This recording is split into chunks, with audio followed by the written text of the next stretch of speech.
Yeah, but I can't turn it on because I just got the join voice button.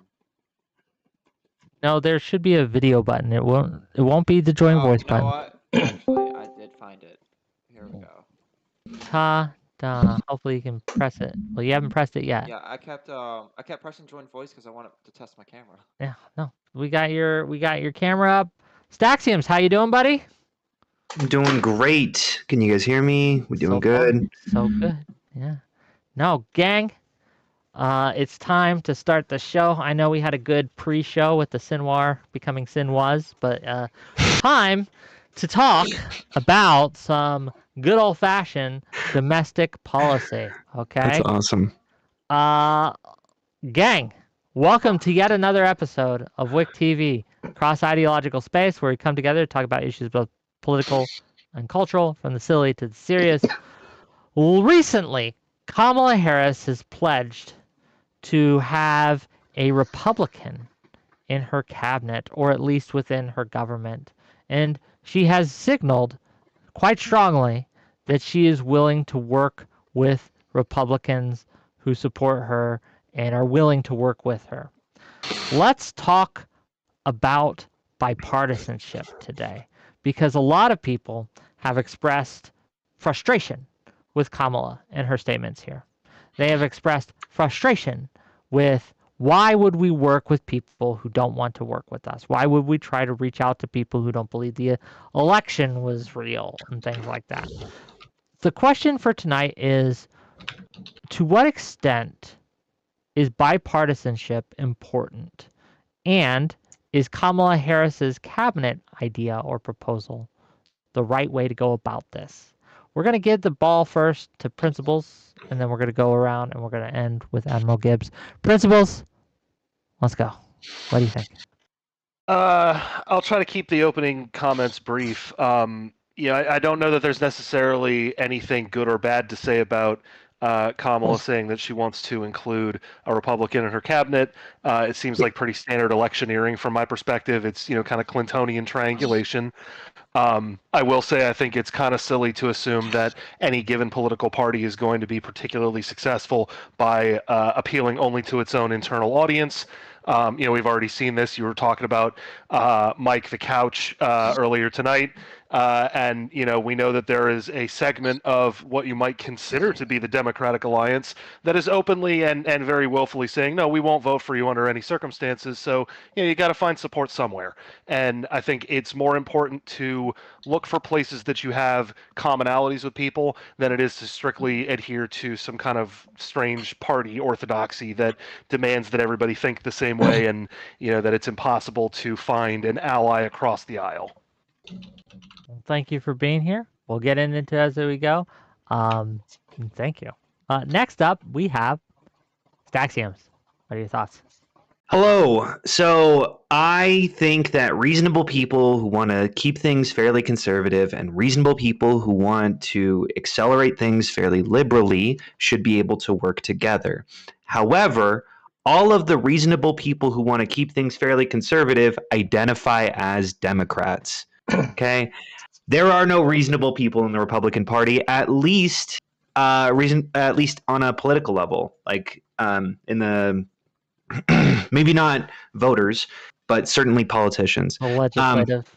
Yeah, the legislative. Go Yeah. ahead. Well, yeah, depending on, because this is probably going to be in her cabinet. So I don't know if this will be anyway. Regardless, on a political level, if this gets her elected, I suppose I'll grin and bear it. But if it works on a political level, I will not criticize Harris, but instead the morons that this works on. Okay, thanks for being here, Staxiums. Glad to see you. Absolutely, glad to be here. Next up, Liberal Cluck. Give us your Yeah, thoughts. I don't particularly like the idea of a president getting into office and only surrounding themselves with yes men. That's some Trump MAGA shit. So I'm kind of glad that Harris is suggesting that she's going to have a Republican. I disagree with goodness gracious, what is your name? Oh, I can't see it. Oh, that guy who just went. This is Hunter or Staxiums, yeah. Staxiums. I disagree with Staxiums that there's no reasonable Republicans. I'm probably going to disagree with Republicans on policy like 99% of the time, but there are Republicans out there who are out there speaking against Trump and speaking against MAGA and supporting Kamala Harris in this race. And I would say that that's at least it crosses a line of reasonability to where we should be trying to bring those people into the fold. Okay, well, we'll get into it in the open, but thank you for being here. Yep. And we will get to as we go. Elder Drazi, what are your thoughts? I think that it's probably the best idea that I've heard out of her so far.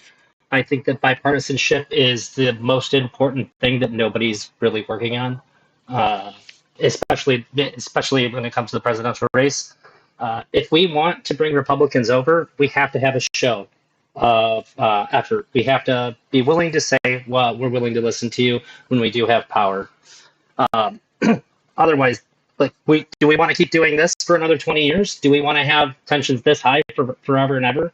This is a great way to start making things like that happen.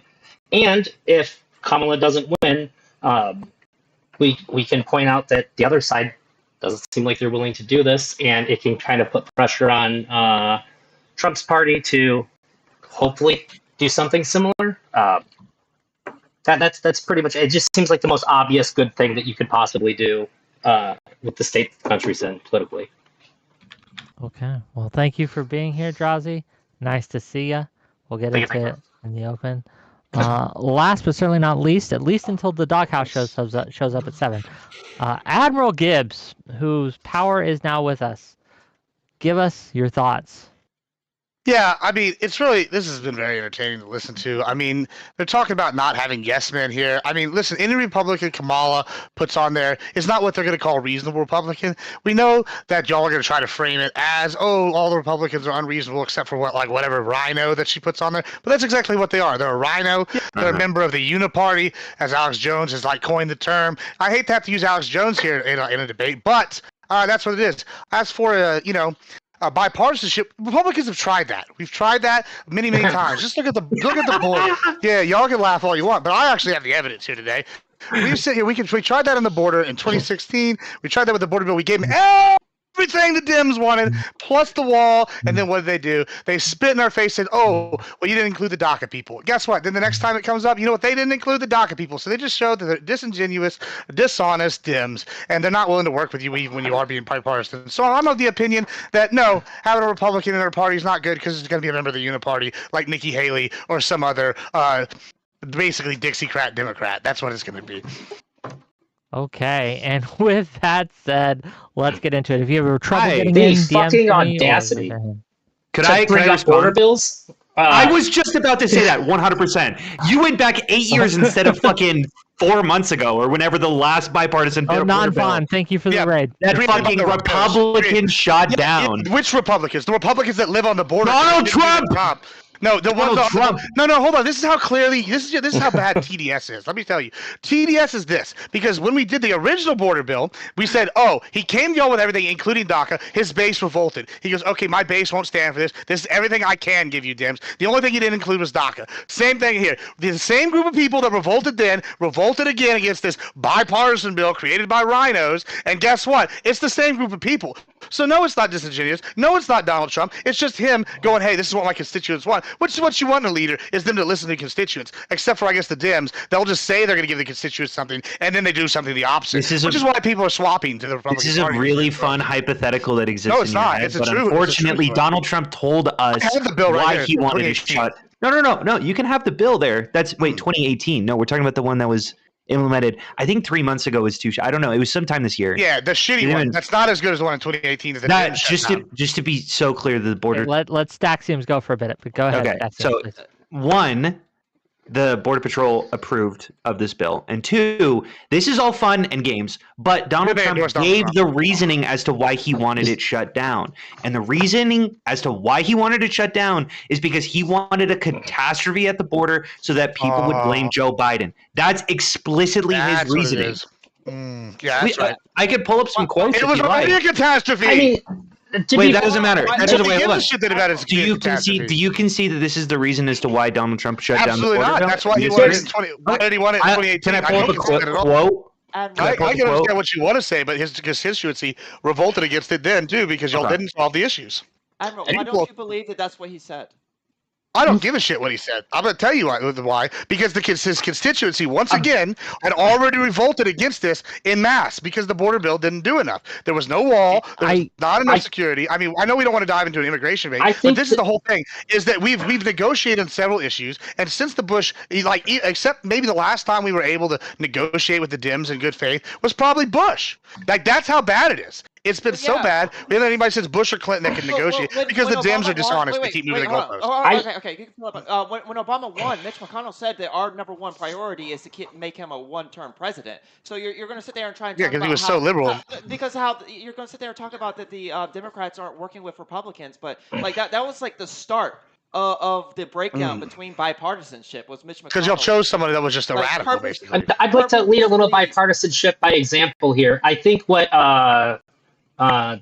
Dollar General Hunter Avalon was trying to say here is that Trump said that he wanted it to be he wanted the border to be his position to run this campaign on.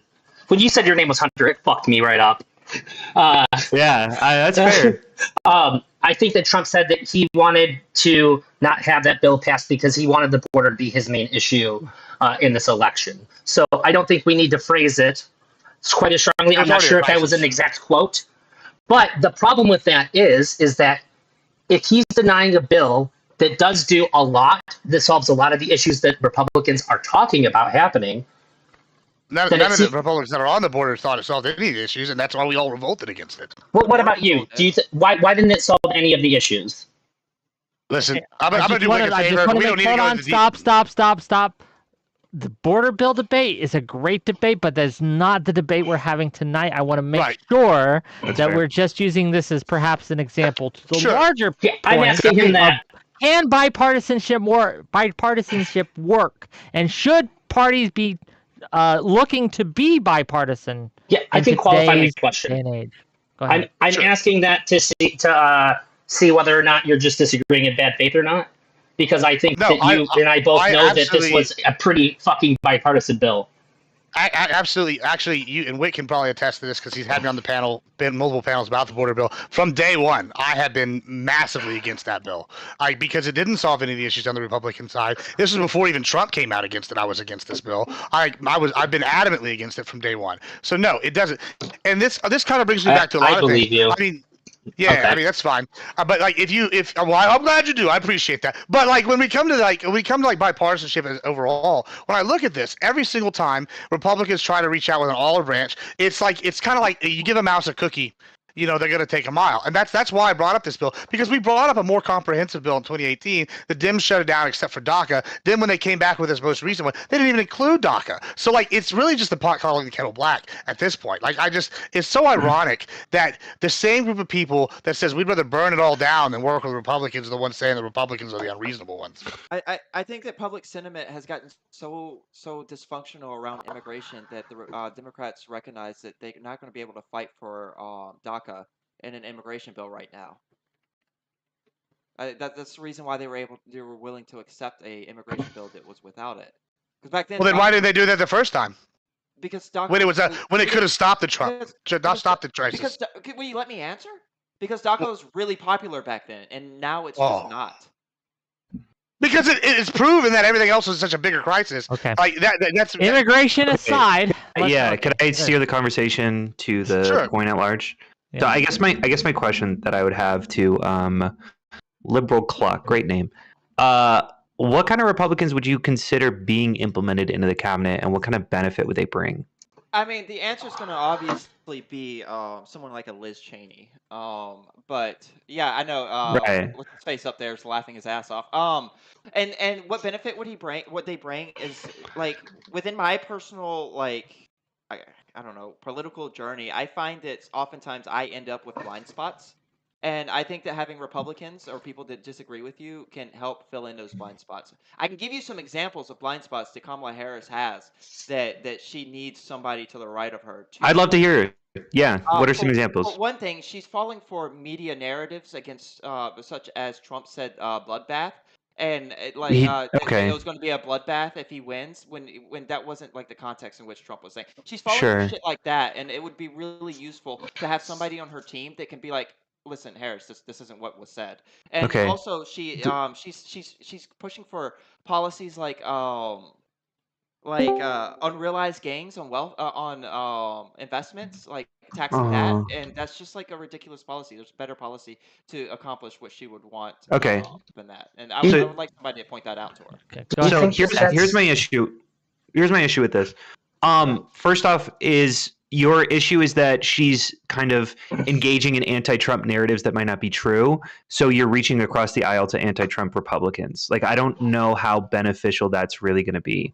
I think that I do think Admiral Gibbs kind of has a point where Liz Cheney is in all essence a Democrat because she's kind of been ousted by the Republican Party because she doesn't worship their God King, unfortunately. yeah. So I like have you seen the podcast The Bulwark? no. Those are anti-Trump Republicans that started a podcast. It's pretty popular, and they are the reasons why I was like when that bloodbath narrative came out, they were like, yeah, no, this is bullshit. I don't know why the Democrats are going with this. Sure, I but think that they would have. I think that somebody like a Liz Cheney would have a better chance of not getting blinded by the left wing narrative than having nothing but Democrats. I guess all I would say is I think that Democrats are perfectly capable. I've criticized the bloodbath comments too. I would say, hey, let's redirect to Trump's actually insane comments, which he's made several of. We don't need to necessarily point to bloodbath, which the context was that it's going to be economically devastating if he doesn't become president. But things like unrealized gains, I'm critical. I'm a Democrat. I'm a hardcore Democrat. I disagree with Kamala's rent control policies. I think that those are devastating economically. And if I were in her cabinet, I would argue against her. I don't necessarily think you need a conservative because unfortunately the Republican Party has become so insane that really a ton of Democrats can be conservative minded and still and correct Kamala. We don't need to reach across the aisle to Trump loving MAGA insane movement. I want to get more people in. Hold on, I want to get more people in on the conversation. I want to make sure that Principals has a chance to speak, and I want to give it to the Doghouse show afterwards and get his thoughts on the matter on bipartisanship, Kamala's cabinet, and just in general. Yeah. Principals, let's give it. to No. Principals first. Go Doghouse ahead. can go first because he just came in. Okay, fair enough. Yeah, I'll keep it short and sweet. We shouldn't do any bipartisanship with the MAGA cucks. They can go f off. I think that we should go towards reasonable Republicans. MAGA gives zero craps about how Democrats behave, and they try to block Democrats at every angle. So there you go. That's my sweet take. 20 Okay. seconds. We'll take just I like Can I them. have 20 seconds before the other person goes? Go ahead. Because what I was going to say builds on that.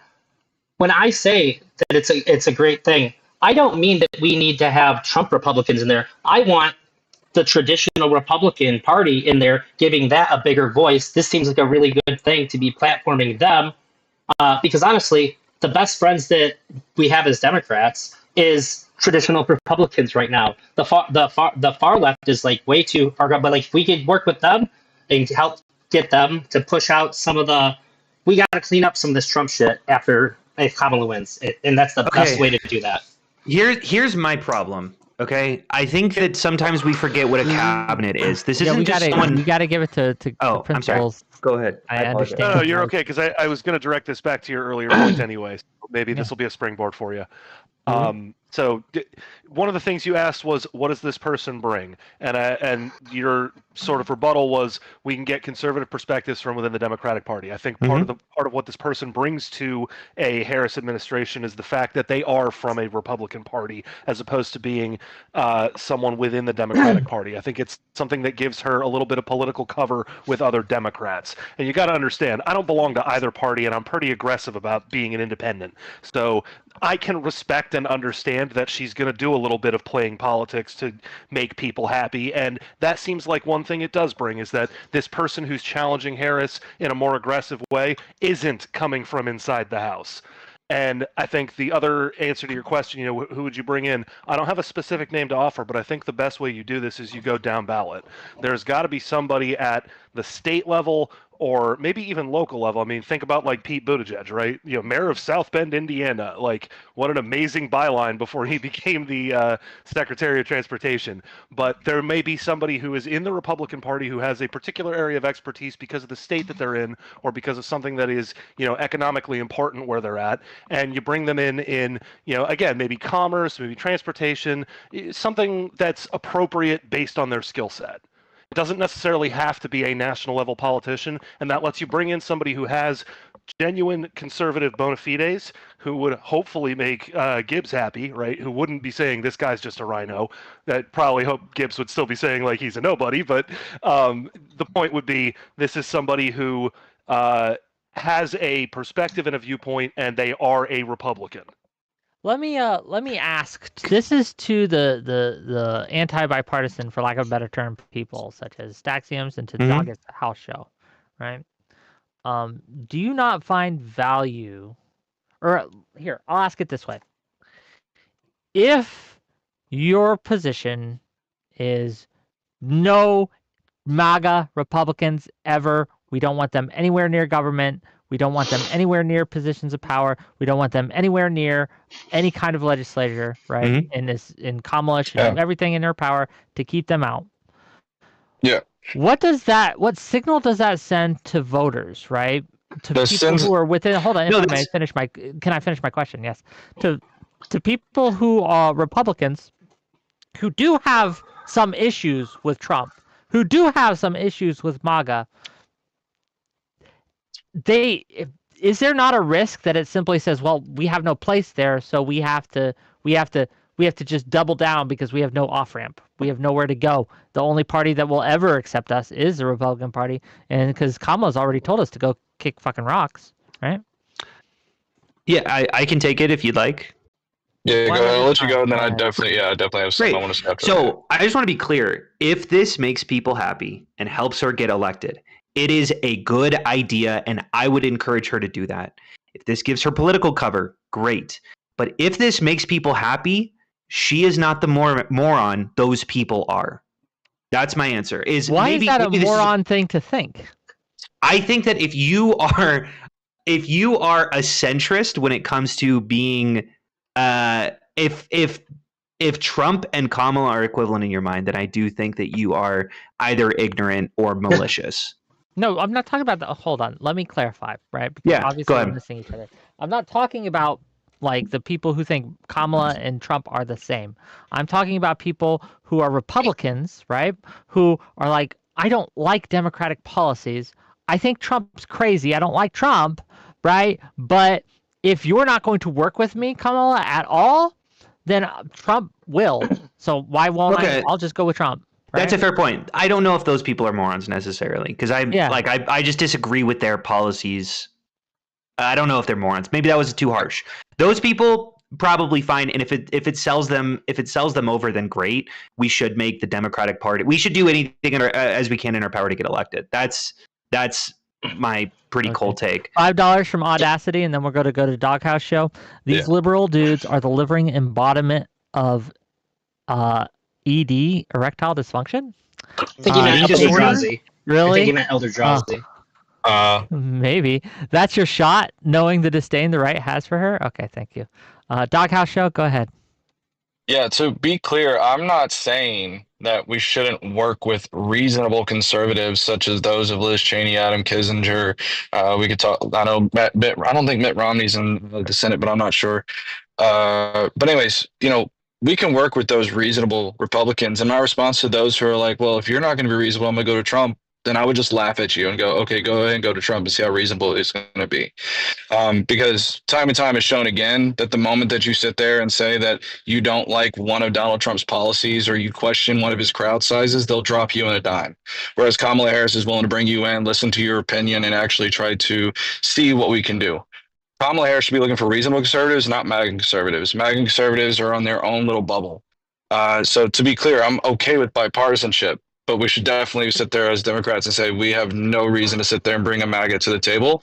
We'll talk with reasonable conservatives who actually have reasonable policies. Cacophony says, they said Mitt Romney would put black people in chains.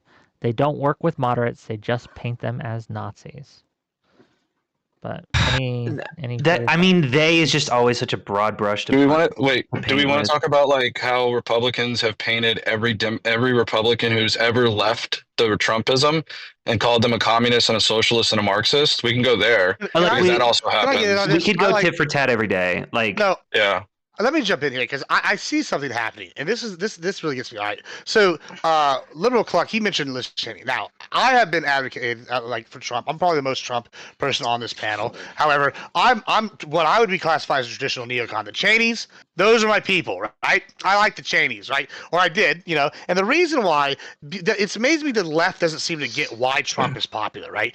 The reason why Trump is popular with his base, and the reason why y'all keep going, oh, these are reasonable Republicans versus not, is ridiculous. That's bad framing. That's bad faith. And actually, I would argue that's the moronic take. just call them rhinos instead. Is that the idea? Hold on. Let me finish. Yeah. There's Rhinos multiple. and Hold on. warmongers. Shh. I'm talking. Look, there's lots of factions within like the Republican Party. Just like there's lots of factions with the Dems. The neocons and people like Liz Cheney are one of them, right? However, they lost neocon, power. that's another one. Shh.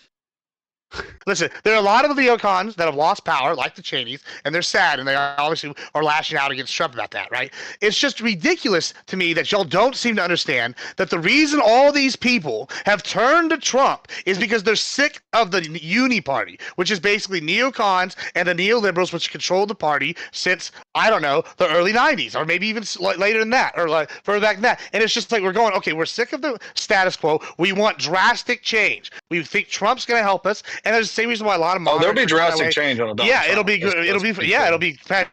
Yeah, change for inflation will better. go through And the roof. Yeah. we've seen 4 years of Trump, and we've seen 4 years of Kamala Biden, and it's been Yeah. 4 years of utter atrocities with the economy. I mean, yeah. So I don't. The economy's I been don't really- great. It's been dog shit. I mean, I'm Oh, it's sorry. been You're great. just wrong. Have you You're seen- wrong. Actually, You know we're at a 15-year You're high wrong. for homelessness. You're wrong. Hey, Gibbs, did you know? Yeah, that- homelessness is the number one. The Yeah, number it's one the marker economic for. yeah, it's the economic indicator. Wouldn't you say? Is it? No, you would look right. at GDP. Oh, you would look at GDP, jobs. GDP is always going up. GDP is up.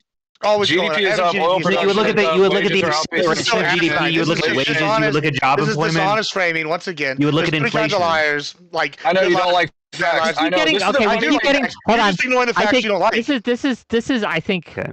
this is a good example of the problems, perhaps, or the obstacles, potential obstacles when it comes to bipartisanship, right? When we can't have you talk about bipartisanship because when we try to talk about bipartisanship, what comes up, we can't be bipartisanship because they're bad people, and this has been happening. Yeah, and they just lie. Throughout this just panel. lie. We've been getting lied to since Biden about his mental capacity. I- And then you I- expect I'm everybody saying to this- say numbers? I'm saying Can I- this we so expect that we to change can your numbers? focus. I'm saying this so we can focus less on who's doing worse and who's doing better for the economy, and Well, talk sure, but about this is my should point, Wick. one, is bipartisanship something we should work towards? Why or why not? And two, is like how? How do we get to How are you going Wick, to have I can- bipartisanship when someone's going to lie to your face, and then Hold every on. time you bring up Wait, any wait, wait, numbers wait. that This prove is- them this is the wrong, fundamental they say problem. you're This an is the idiot, funda- that's the not right number. No, stop, Gibbs. This That's is the bad fundamental faith. problem that we have. This is the fundamental problem we have, is that MAGA cannot just accept basic facts. This is the problem with bipartisanship, is that to have bipartisanship, you have to have a Just like common set crime of being facts. down, right? And no, MAGA you gotta let cannot him even go. Go accept ahead. some of the basic facts. That is the problem that I have with this What about crime? bipartisanship with MAGA. At least with reasonable conservatives, they can accept that there are certain things that are true, such as the economy being in a better state than it was 4 years ago. Such as So Trump that- losing the election in 2020. Like Exactly. I mean, like, I don't Exactly. care about that, but I mean, this is my Very argument. basic facts. But If you cannot accept how many those times have basic these facts been wrong, bipartisanship though? is off the table. But okay, here's Bipartisanship the is argument. impossible. Okay, This is- skips. We do get things wrong, but the difference Every is time. when we're shown evidence and hard evidence that we are wrong, we will change our mind. No, you don't. No, Yes, you we don't. absolutely Hold on. That is a lie, and I will prove it right now. I have been told every single panel I have been on that crime is down. Guess what? Not down. Yes, crime is down. 2022 was a Yeah, high. 2022 went up, and guess what? Oh, 2023 did not change. it was an 2023 actual. did not It was change. an actual. Well, see, this is we the don't have the problem, results is out that for 23 you're not because in- we're gonna get the review and it's gonna be wrong again. Just like jobs report last time was. This jobs report just came out. It looks good. Guess what? It's probably gonna be wrong in 6 weeks. Who knows? Every time we do this, these numbers end up being wrong, and then you'll go, "Well, we are just See, the product." and this is why we're the we- party that we are like, should no, not we have just any because y'all conversation lied about about the that. numbers. Skips. How many people on the left would you show those 2022 numbers to, and they would be like, no, 2022 wasn't high.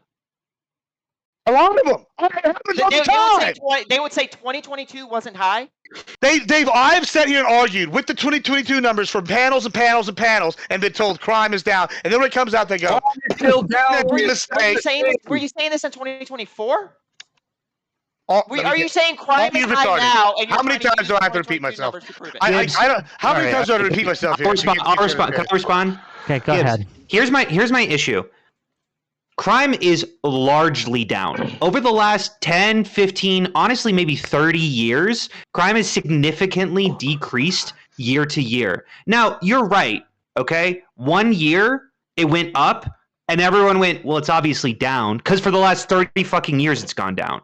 And so, if that's your biggest indictment of the Democratic Party, is that we don't look at statistics every single year to double check that it's consistently going down the same trajectory that it's been going down for the last 30 years, you got us, okay? I'll fucking, you can handcuff me right now. But like, mark that against fucking, like, a coup against the government. I'll take not checking statistics 1 year.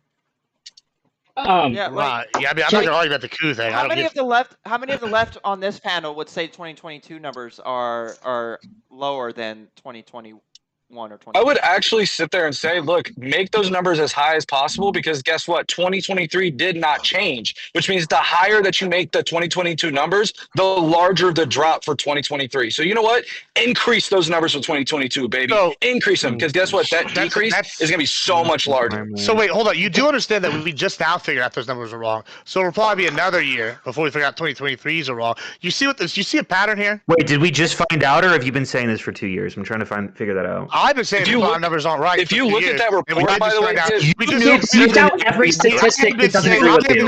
You're saying for years the crime stats are wrong. Sure, right. Lo and behold, guess what? They were wrong. General Gibbs, I have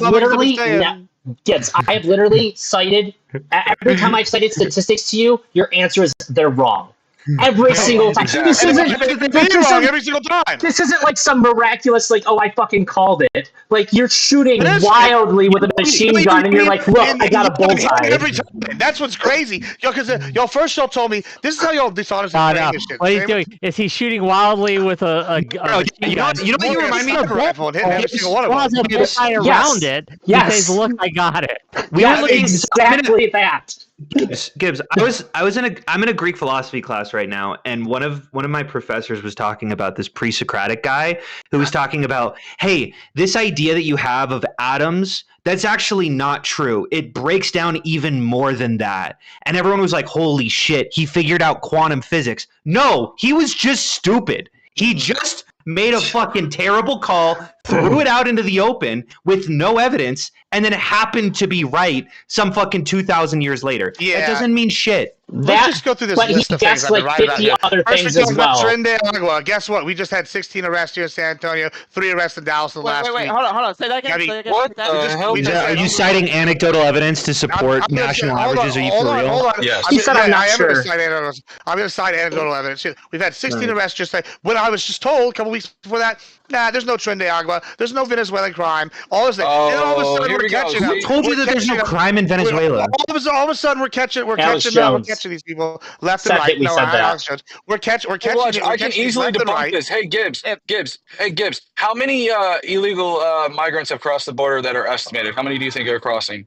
Well, I got a stat right here that I can post up that says 13,000. Okay, just tell me a number. 13,000 illegal immigrants with committed murder. Stop, all of you. Stop, all of you. Okay. Principals, I have a question for you. Watching all of this, because you're probably, in my opinion, the biggest bipartisan supporter that I know, right? At least on this panel. You've just watched the last, 15 minutes of the back and forth here?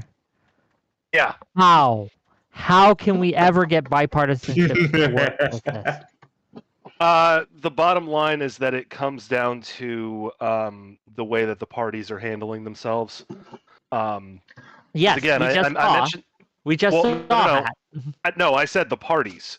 I mean the Democrats and the Republicans, not individual people. Because the issue here has to do with the fact, and I don't mean any offense to anybody, because I'm including myself in this category, but we're all basically pundits or talking heads here, right? We're all, neck deep in this stuff on a regular basis. When it comes to actual voters, the majority of them, I would argue the vast majority of them, aren't this neck deep in these kind of issues on a day-to-day basis. They might casually keep up with these things, but really they don't pay that much attention. And when it comes to people's perceptions of Congress, we know that the obvious the counterintuitive truth is that while Congress itself has single-digit approval ratings, most people have 90% approval rating within their own district. It's because politicians know how to play politics. And when the parties play a game of saying it's more important for us to show a unified Democratic or Republican front rather than focusing on scoring wins, then that's what you get is a bunch of squabbling. But what happens, and hold on, the reason why, because you're touching on some things that I agree with and some things I don't, right? One of the things that I think that is just obvious is that Congress as a whole, single-digit approval ratings, right? It's low. It's low. But funnily enough, people within their individual districts have a positive approval rating, a very high approval rating. But the reason for that, I think, is because voters have decided, and the question will be why you think they've decided this and how we can change it, that they may say they want bipartisanship, but they don't. If your district guy or district girl works with someone in the Republican Party and you're a Democrat, you'll primary that person. You'll primary them. No, I completely disagree with your premise. That's so? certainly true. That's certainly true in some districts. Don't get me wrong here. This was one of the criticisms that Pelosi made of AOC when she was first elected. If anybody doesn't remember that, oh yeah, a glass of water could get elected if they had a D after their name in their district.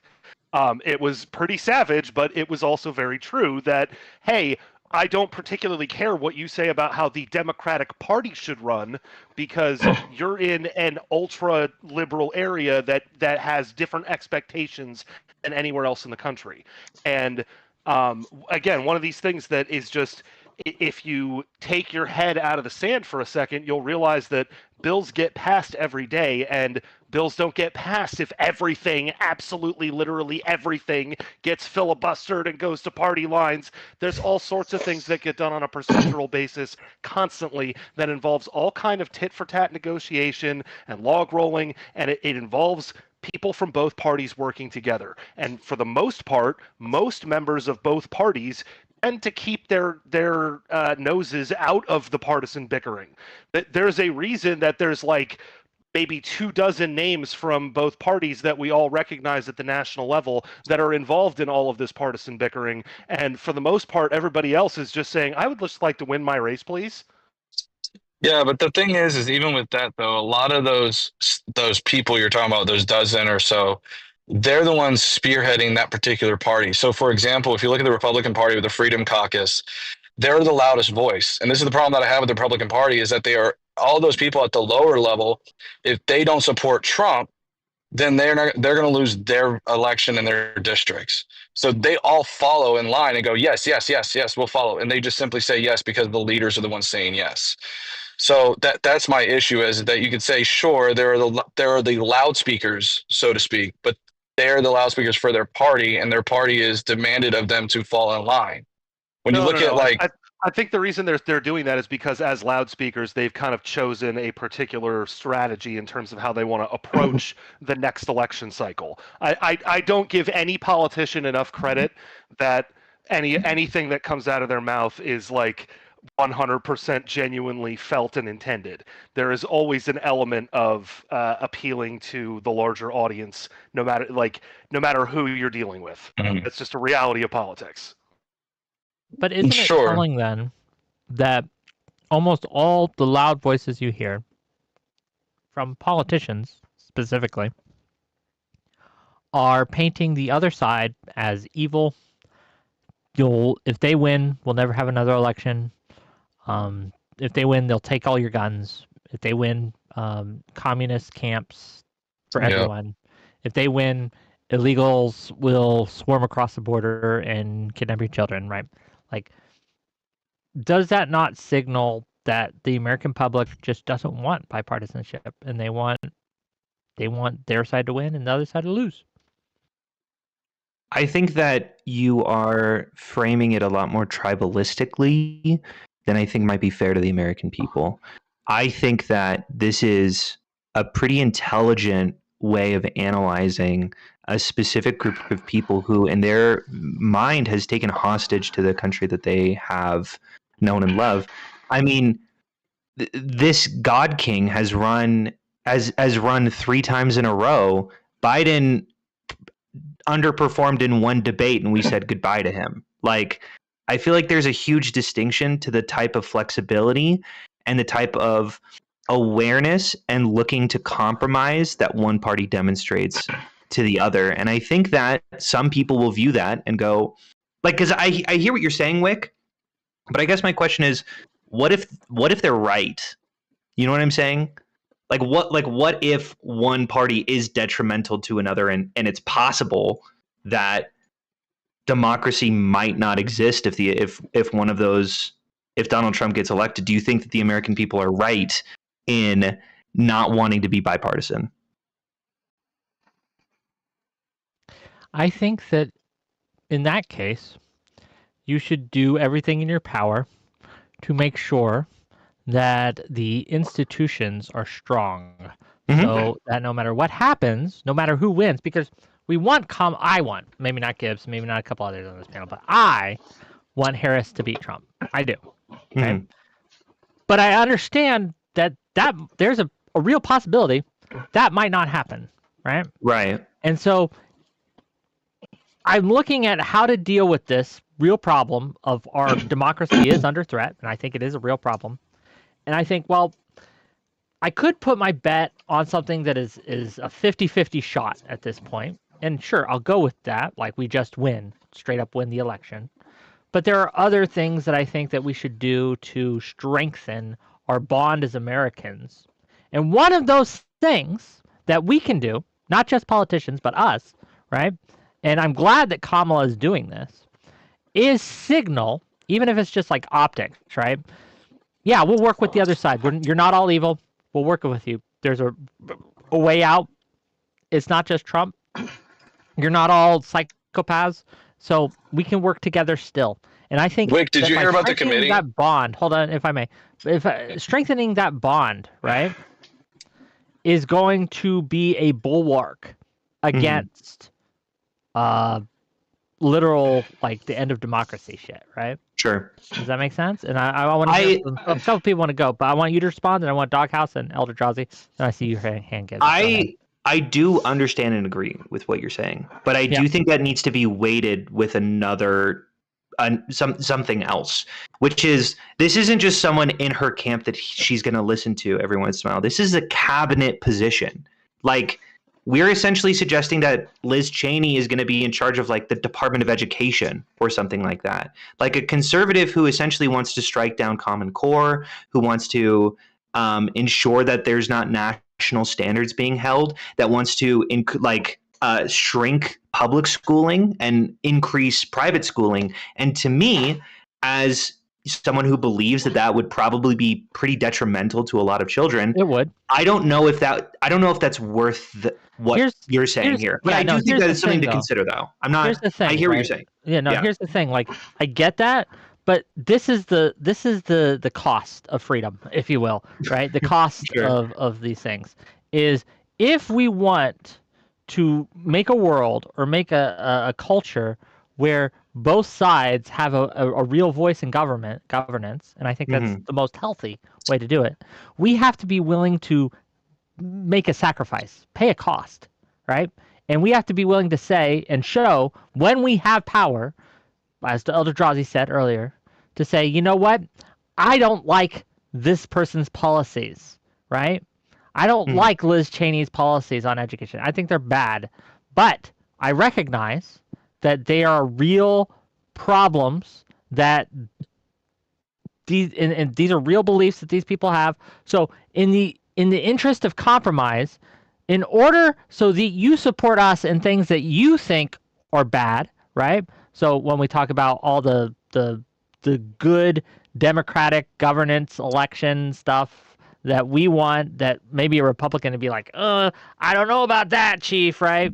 If we want them to be willing to okay, set aside their values on occasion to vote with us, we have to be able to do the same with them. And I think that Kamala reaching out and saying, okay, we're going to do a compromise. We're going to make a compromise on this in order for, to show that we are willing to work with you and maybe do things that we don't really want to do, but you want to. So we're going to let you have this cake, right? You will work with us too. And you pick people who will do that, right? You don't get tricked and trapped, right? Sure. You pick someone who has demonstrated that they will work with you to get you elected, for example, like the Cheneys have. But yeah, I want to hear Doghouse's show response and You got Elder it. Drowsy and all that. Yeah. Yeah, I just wanted to say too, again, Kamala is also advocating for a Republican advisory committee or something like that when she gets into office. So keep that in mind. There's not been anything that's been talked about from the Trump camp about trying to bring in a Democrat, other than bringing in some people who are already pretty much Democrat adjacent. And this is the thing to think about is, again, I also this kind of begs the question is that to what point do we stop listening to the other side, right? Because this is the problem. If we agree that fundamentally this party is anti-constitutional, okay, and have tried to upend our democracy, do we really give that party any leeway, any room to actually talk? Or do we just say, no, you've lost that chance. You've lost that opportunity. We want to bring someone who's far more reasonable. So But in then other it words, and what I want becomes but then it becomes an all or nothing thing where we have to win no, or we get nothing. no. So again, my solution, because I've been talking a lot about the problems. The solution I would say is you want to try to go for the people who are primary MAGA candidates, right? You want to try to put a lot more donations behind those candidates. We see this a little bit happening. Well, it's happening on the Democrat side, but you would want to try to find it on the Republican side. Here in Texas, there's a lot of donations flooding in for Colin Allred versus Cruz. And I think that's the way to do it, is just flood these markets, try to get these MAGA candidates out of office via that way. And then wasn't Democrats supporting MAGA candidates because they thought they would be the weaker candidates? I'm not Sorry, too familiar with that. supporting is such a strong way to say it. Yes, Hillary Clinton essentially wanted Donald Trump to be the forefront of the Republican Party because she thought that she could beat him. That's a far cry from saying that she's going to donate or supporting. Primaries this year and last year. I don't know what you're referring to. No, I don't. So what he is referring to, because I'm aware of this, that a lot of people in the Democratic Party, or not the Democratic Party, but like the donor class, if you will, decided to prop up the primary candidates who were the craziest because they thought that if we had crazy MAGA Republicans to run against, it would be better for us and easier for Democrats to take the W. That turned out to be true in 2022.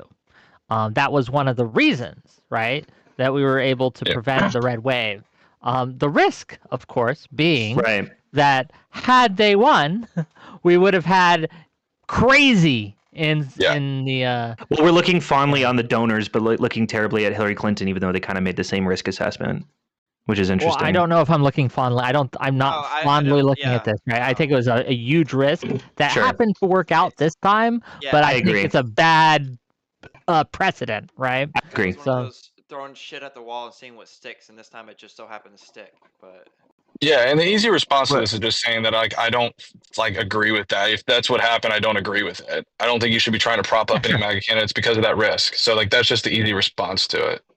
So.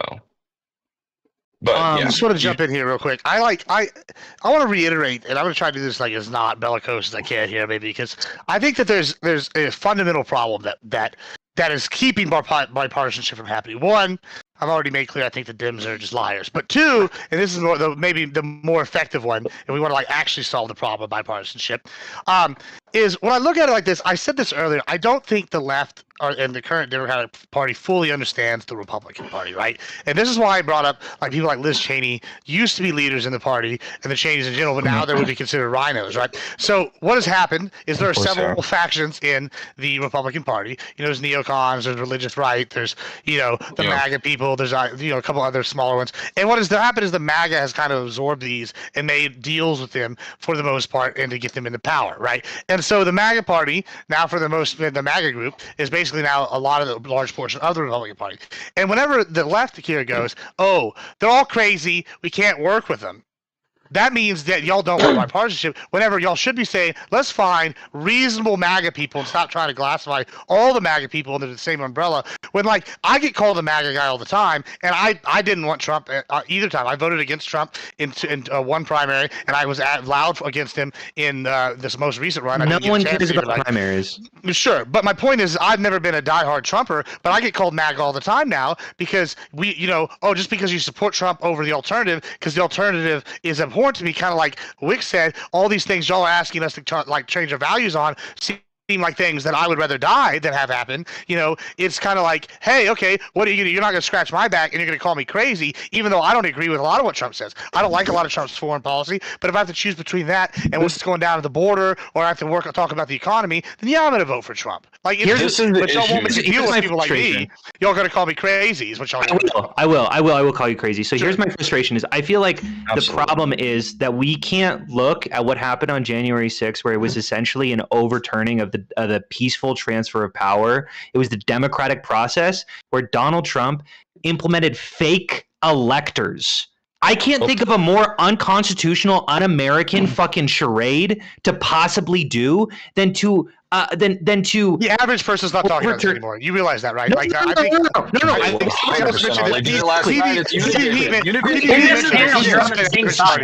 me finish.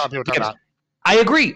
People aren't talking about that. But I'm saying if you can look at what happened and said, no, Donald Trump's I'm still going to vote for him, you're fucked. I can't deal with you anymore. I can't. Whoever that person is, I need to either be doing two things. One, posting them as a person, or two, going, what the fuck are you talking about? We trust the institutions to work. It's like people like this is kind of like what Wick said. Don't you want strong institutions? And it looks like to me like because the strong institutions are in power and in place to stop things that you're concerned about. And I don't see January 6th as near the existential threat as you see it. I see it as it was maybe not good, but I don't see Trump leading this charge down to the Capitol. Isn't this a different panel? You guys are on the same side here.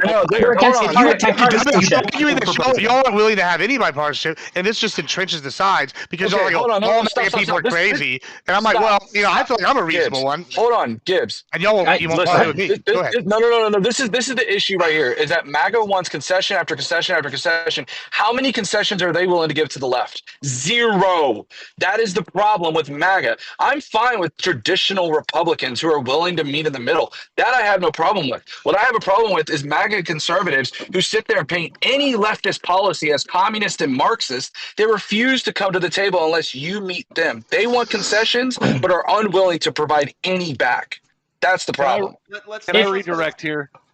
I would really like to say something. I would like to talk about bipartisanship instead of the two anti-bipartisanship guys arguing with each other about their own political ideologies here.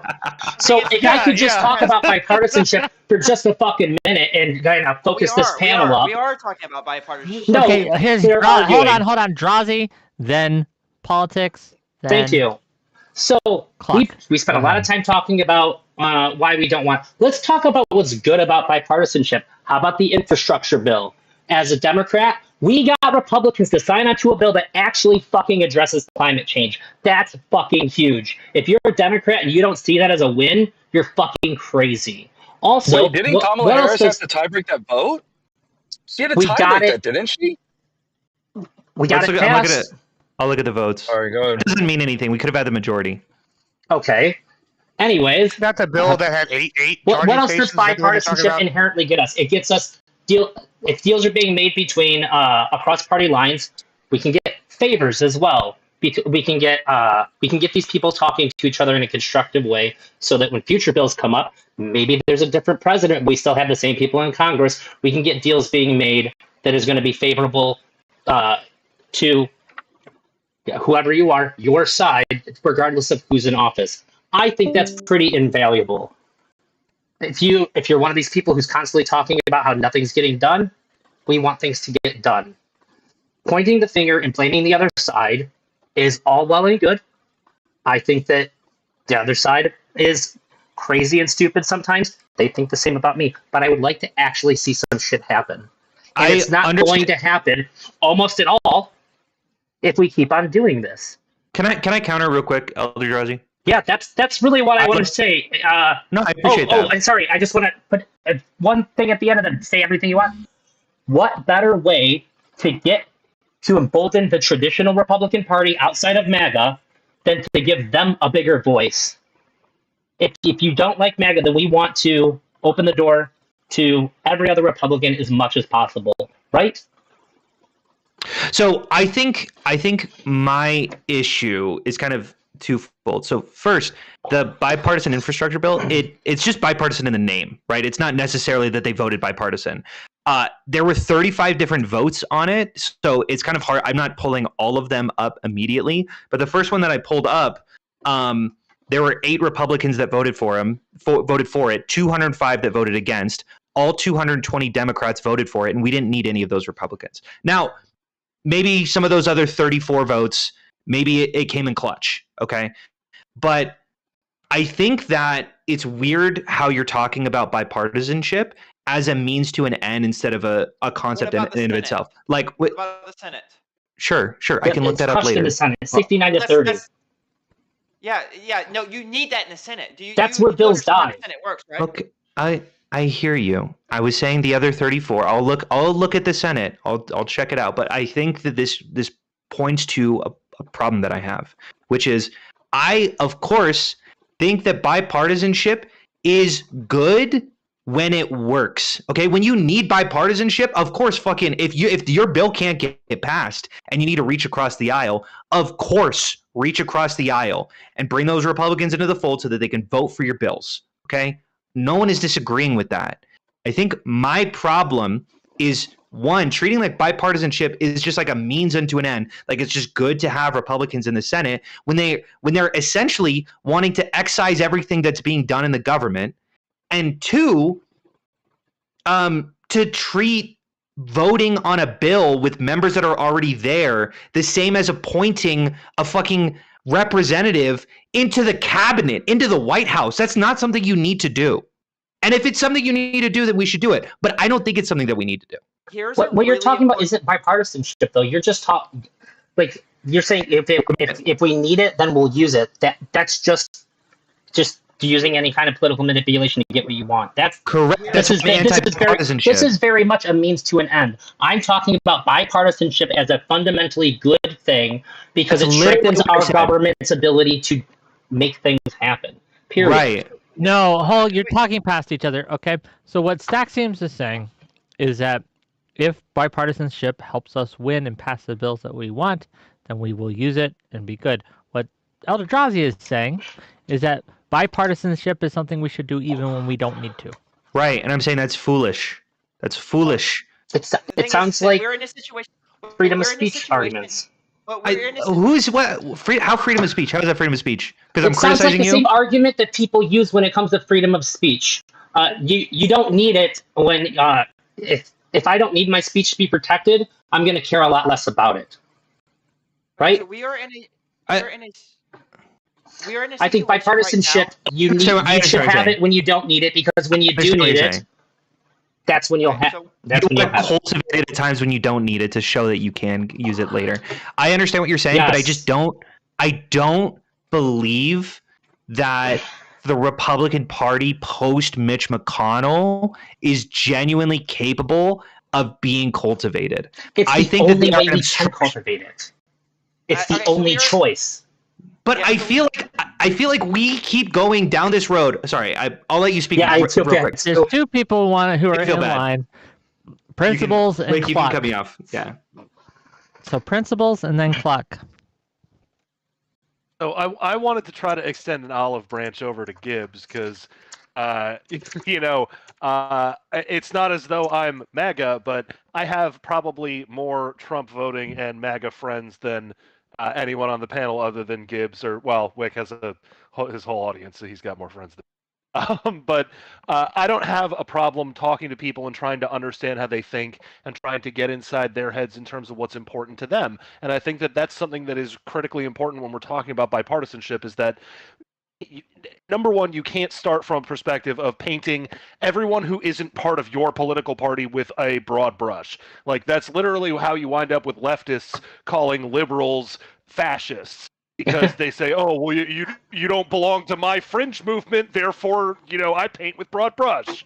I think you have to remember that non-Democrats incorporates a lot of people. It incorporates people like Gibbs. It incorporates people like me.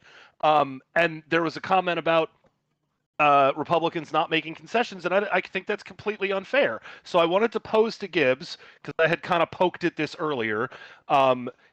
And you said, hey, don't try to tippy-toe around bringing in like somebody who would be considered a rhino today. I said go down ballot because you could get somebody who doesn't have the baggage. But is there somebody that you think you could put put a name forward that we could discuss who is like a MAGA person that you think would like reasonably, respectfully represent you in that kind of Harris cabinet, but who would also not like instantly cause Staxiums to leap out of his chair? Okay, so before you answer that, $5 from Portland is burning. Bipartisanship is good and virtuous because the government should always strive to represent its entire constituency. Polarization is unsustainable. Thank you for holy $5. Fucking base, Portland. Right. No, but Gibbs. It's such an idyllic position. This is good. I don't know. I got the first part. That's not a MAGA person. That is definitely not a MAGA person who has thrown in with MAGA, and I got the perfect. You know what? I got the perfect position for them, even in the Harris cabinet. If Harris wants to win Republicans over, and she wants to put a Republican on the cabinet or give them a key position, she should make the border czar an official position of some kind and give it to Greg Abbott. He's not a border. He's not a MAGA Republican. He's a traditional neocon, established in Texas, and Project Lone Star has worked, and it's been definitively working. And if she wants to show that she actually wants to fix the border crisis, there you go. There's your answer. It's so fucking easy on you when you're in favor of those policies. You know what I'm saying? Well, you asked. I gave you an answer. I could throw it right back to you and say, why doesn't fucking Donald Trump put Bernie Sanders in charge of the Department of the Treasury? You know what I'm saying? It's even worse than that. So he again made it sound as if Greg Abbott is not MAGA, even though he was. Okay, then why was he on the VP shortlist? Why was he giving the endorsement of Donald Trump? It sounds to me like he was pretty Donald MAGA. Trump's reaching out to the neocons. Donald Trump knows how to. Are you saying he's not doing that? So you're not. Doesn't he reach across the aisle? Did he not do that? Hold on. Did he not do that with Mike Pence originally? You have so much fucking vitriol for Kamala Harris for not reaching across to Republicans when we're arguing about policy that I didn't make this question about making the Republicans Congress. What has Donald Trump done? Period. To reach across the aisle for Democrats. One thing he's missing is MAGA. Okay, but what you're missing is MAGA is an umbrella, right? There's a lot of groups. And the question was, if I can pick a non-MAGA person, then I said, okay, cool, Greg Abbott. He's a neocon. He's an old school neocon. He's been there forever. Been a neocon. What makes him a neocon? He's down ballot. Look at his foreign policies. We don't need to go all through the reasons why he's a neocon. But you asked the question. I gave it to you, and it's down ballot. He's not, and it's for the short ballot. He did it with Pence. We know he's willing to reach out to these people, but we know Kamala won't reach out to them. And hold on. Let me ask this. Trump gets elected. Jesus. What Democrat would you be okay with having a cabinet position in Trump's presidency? Tulsi Gabbard. Tulsi Gabbard's not a Democrat. What do you mean she's not a Democrat? She's a Democrat. She's left the party. Oh. Yeah, isn't she an independent? Robert, hey, what's his name? Robert Kennedy. He left the party too. What the fuck are you doing? No, who's not going to do? Okay, here. One Democrat. I'll make it easier. One Democratic senator that's sitting. That's a Democrat. That you would be okay. Got to be a senator. How about a House member? Fine. Yeah, let's get AOC in charge of like gender affairs or something. Okay, so a fucking joke answer. Got it. Well, gender affairs isn't even like a cabinet position. No, he's fucking He's just saying, what if we just turn them all queer? We just make them all gay. It's like a bad joke because it's not based. I mean, on Tulsi reality. Gabbard was but Tulsi Gabbard's the same thing as Liz Cheney. She's a Democrat, and y'all forced her out Is because Liz y'all didn't Cheney like her an moderate. independent now? It would be, she basically is, and she's not. She's Okay, not, wait. Is she an independent? She should be. Okay, see, but she's hold not. on. I'm pretty- that's what y'all did with Tulsi Gabbard. What's This the is great. difference? Hold on. I want to hit on this because this is something I've been like super noticing. You're a little low, by the way. Oh, I am. Okay, let me adjust it on. Yeah. What about now? Is it loud?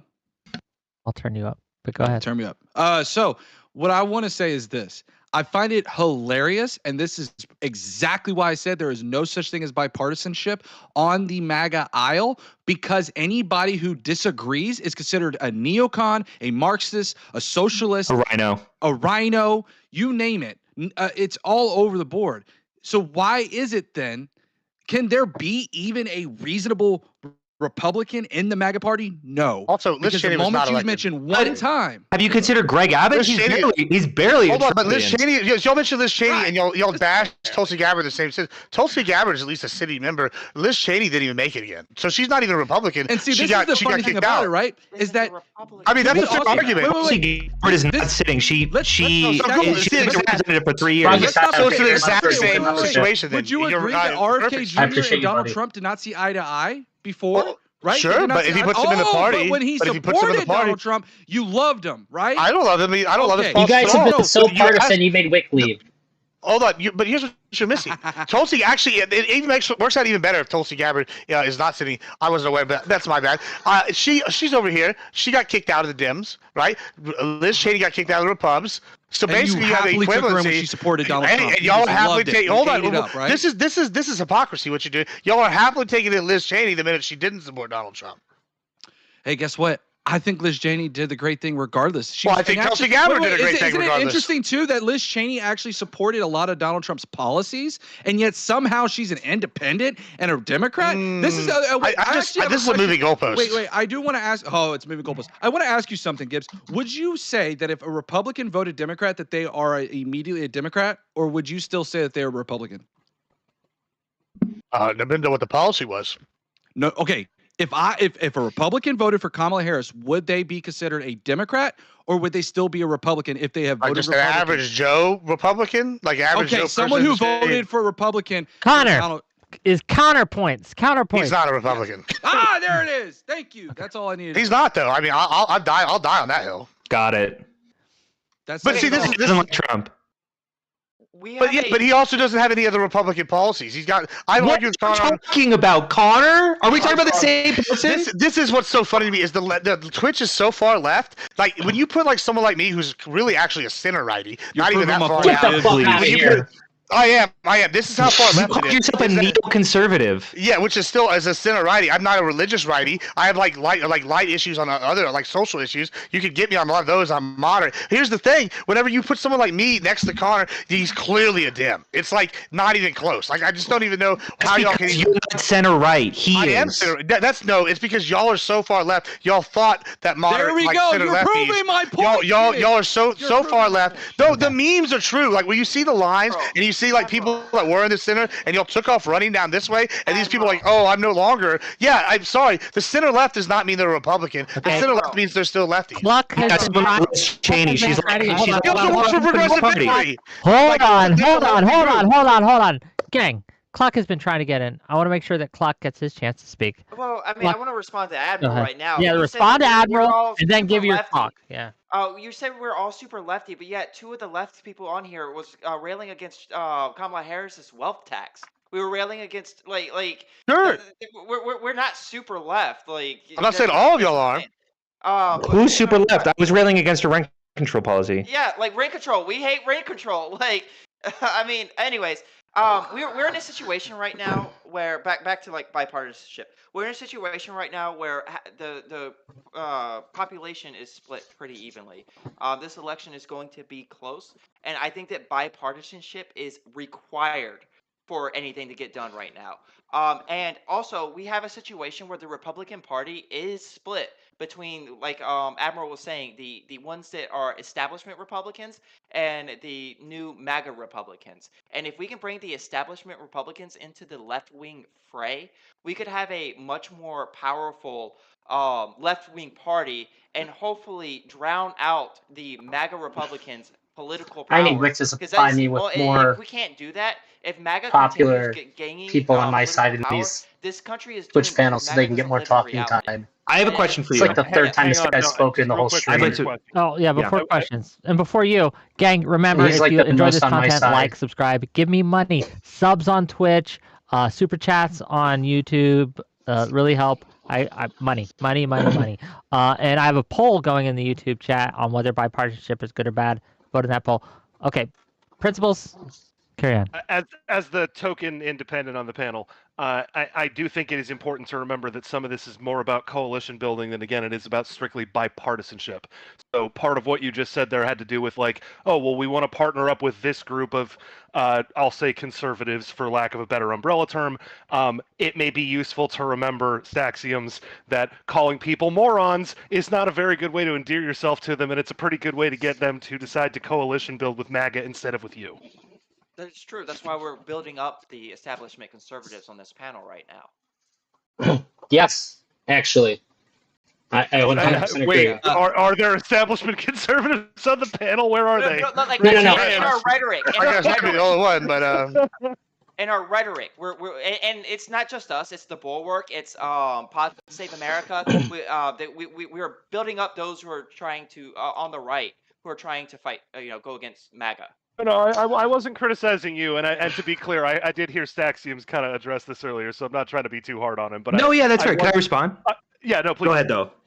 Okay, sure. Sorry, yeah. I hear what you're saying. I hear what you're saying about saying morons is not very effective. I do have a good amount of frustration. And that's because I live in fucking Utah, okay?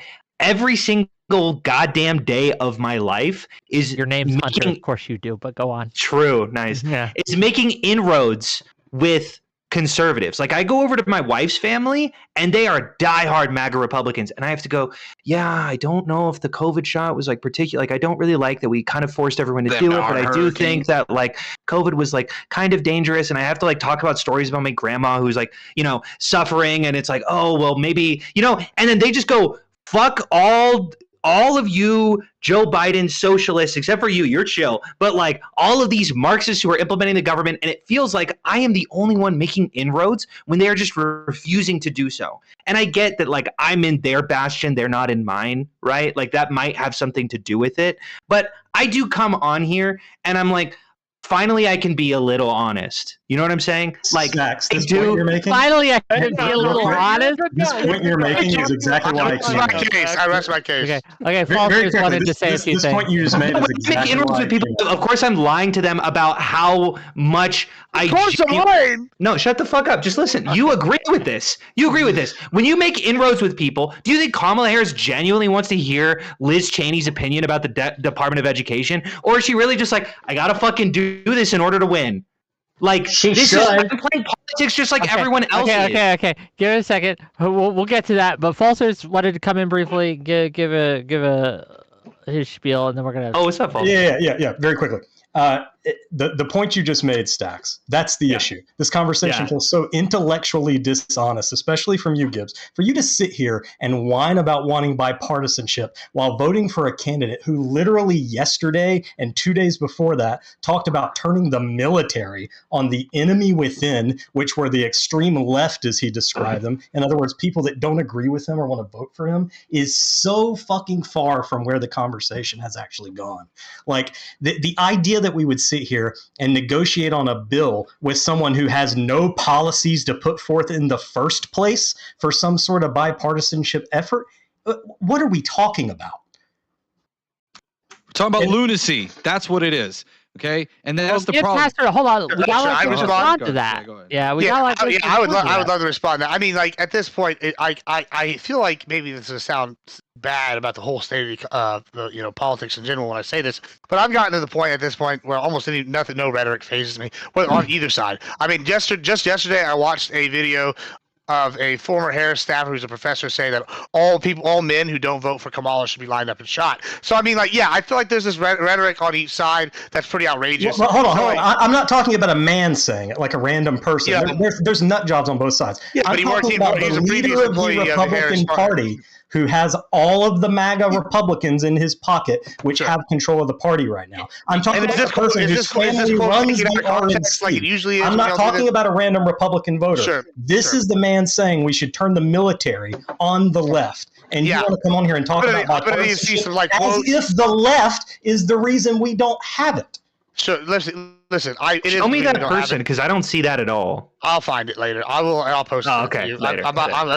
Well, I don't have it right here with me right a second. I didn't know we were going to go down this road. Hey, kids, if you give me like a few hours, I'll find it for you. But hold on. The answer is here's the thing is, like, okay, sure, you can show me a Trump quote. Like, he says some pretty outrageous things. But then it's just like, we'll use the January 6th one since we're all familiar with this. Yeah, everybody knows the January 6th thing. And everybody goes, oh, he said this wild shit here. And then they also missed the next like 5 sentences where he's like peacefully and patriotically, and they're like, it was all incendiary. And like every time y'all do this, I go, hey, there's usually more context needed, and like it's so bad that like I'm always like, it's more context needed. Just like with this guy that I fucking quoted here. I think I shared it actually on my Twitter. I'll see if I can just find a quick hangover. Okay, so just so we're all clear, so when Donald Trump actually says, let's turn the military to the people that he disagrees with, we're going to hand-wave that. But with Kamala Harris actually works with Republicans and brings them into her campaign and says she wants to set up an advisory board that includes them and helps craft policy with them. So when she actually takes action, that doesn't matter. So the action we're going to minimize, and the words that Trump says we're going to hand-wave. Got it. This is the problem I'm having once again with this is like when you say this, let's just go in the last like week and a half with Kamala. First, Kamala said, hey, I wouldn't change anything that happened under Biden. And then she said, just like yesterday, I would change a lot of things. So what is it? Is she like happy with what happened under Biden? Is she not happy? It's just flip-flopping like left and right, even within her own sentence. Hey, who did she sit down? Wait, she sat down with Brett. That's fine. Hold on. My point is this: like rhetoric, because you're proving our point. No, you're not proving any point. What point are you proving? Down with Fox News? Because she's behind. She sat down with Fox News. When was the last time that Donald Trump sat down with MSNBC? I don't know, for the debates. Like I don't know which was the debate. He hasn't been with MSNBC in a long time. He also so the debates though. But he did do the debates, right? There for me. Yeah. But my point is this: is like when you talk about rhetoric, I can point out all sorts of wild rhetoric from either side and go, "Hey, that's not acceptable for me. I can't do it." Like, what's your point here? What unacceptable rhetoric has Kamala Harris used in this campaign? That's on the level of I would send the military to destroy the evil from within. Also, remember he called us. I mean, you also have to remember that they're suing the Texas government for destroying the border. I don't want to hear about that. I want to hear about what the candidate that we're voting for is putting forth. No, the Biden-Harris administration is suing the Texas government for putting up stuff on the border when it's been proven to work. What rhetoric did Kamala Harris use that you have a problem with? I don't want these big platitudes about bays. What has Kamala Harris said that you have a problem with? I can point to policy. I'm going to take Gibbs' side. I'm going to take Gibbs' side for 2 seconds. Look, here's the thing. You guys are kind of taking Donald Trump out of context, okay? He just said, you guys should march down to the Capitol and prevent Pence from establishing the peaceful transfer. Look at policy is what I'm saying. And then he threw it peacefully. And that negates everything that he said beforehand.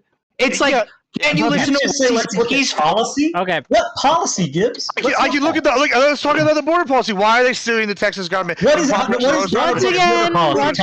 Once again, we have descended into who's worse than the other, and that's all well and good. But we are talking about bipartisan. Like, let me just ask you this, Walters, while you're here, because I know you can't be here for very long, and I want to give it to our friend Drazi next. Thank you. Do you think that bipartisanship is possible? Sure, it's possible, but I'm with Staxium full stop on this. Like, we're being a little idealistic. So when I'm going to get out of like the disagreements for a second, let's just talk about like utility, right? If I'm trying to write legislation for economic policy, right, and I'm on the Democratic side right now, and the bipartisan solution is all Trump has put forth is to tariff the hell out of people, and we have a fundamental philosophical disagreement about how these economics work. There is no bipartisan middle ground there. It's a one or the other thing. So we can sit around and circle jerk on Twitch poll all day about wouldn't it be nice, but in reality, one person's going to be right and one person's going to be wrong for a lot of these issues, or at least you're going to take one side or the other. There is no bipartisan middle ground for everything, and that's not innately evil. That's just the way it is. You pick a strategy and you run with it. Well, this is my issue with this. Well, real quick, I'm going to make it real quick, and then you go. I'm so sorry. This is my issue with this, is you could pick your argument or whatever, but like Staxium's already admitted, what I have been saying this whole panel, is that Dims is dishonest. He literally said, when I talk to Republicans, I'm lying. Hold on. This is what, you can explain in a second. But this is what Republicans have been saying. They think that everybody's a Republican or a MAGA guy is just some idiot. And it's like, no, you don't understand why we went to MAGA. You know don't what? understand why I'll we take went to the stance. Republicans. Every MAGA person is an idiot. That's fine. I'll take it. I don't care. But the argument we've been making is every time y'all present us with facts or something, y'all are lying. And then sure enough, he comes on here and he says, every time I go to one of their bastions, I lie. I literally lie. Now, Republicans, we don't do that. We go there, we just have the fight and we argue about it because we're honest. Well, yeah, so I have a question for you. This is okay. to me. Okay. So on Let's topic. give it to Drazi. Let's give it to Drazi. So Go ahead, Drazi. If I could just have a minute to talk to Gibbs here, I'm going to illustrate something very well, I believe. Gibbs, do you remember before the show started? You and I were talking. And I had a goal in mind, knowing that you were going to be here. And I was like, I want to make a joke at you, at your expense. But I said, I'm going to do us both a favor. Before the show even starts, I want to say, like, you like Star Wars, right? And I said, you probably rooted for the Sith when you were a kid. I just imagined you getting mad when the Jedi won. But the way that I did that, I approached you first on common grounds. You like Star Wars, right? Sure. And you're like, yeah.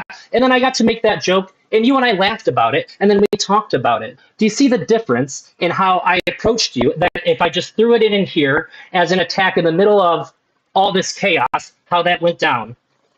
I mean, to be fair, I would have probably agreed with you then too, and been like, "Long live the Empire." But that's neither here nor there. But yeah, I mean, sure, I agree with you. I mean, I thought you were very polite. I've always thought you were pretty polite. I like.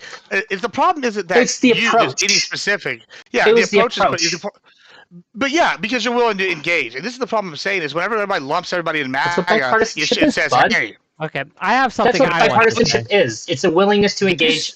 I'd like to respond for 2 seconds. Sure. I understand everyone wants to respond, but after I say my say, because I have something to say. Okay, I'll allow it. Staxiums. Oh, thank you. I'm going to give it to Staxiums, and then I'm going to let Falsers respond to what I'm about to say. And then we'll let, I know Falsers probably has to go, so we'll let him go, and we'll get back to everyone. Here's the deal, right?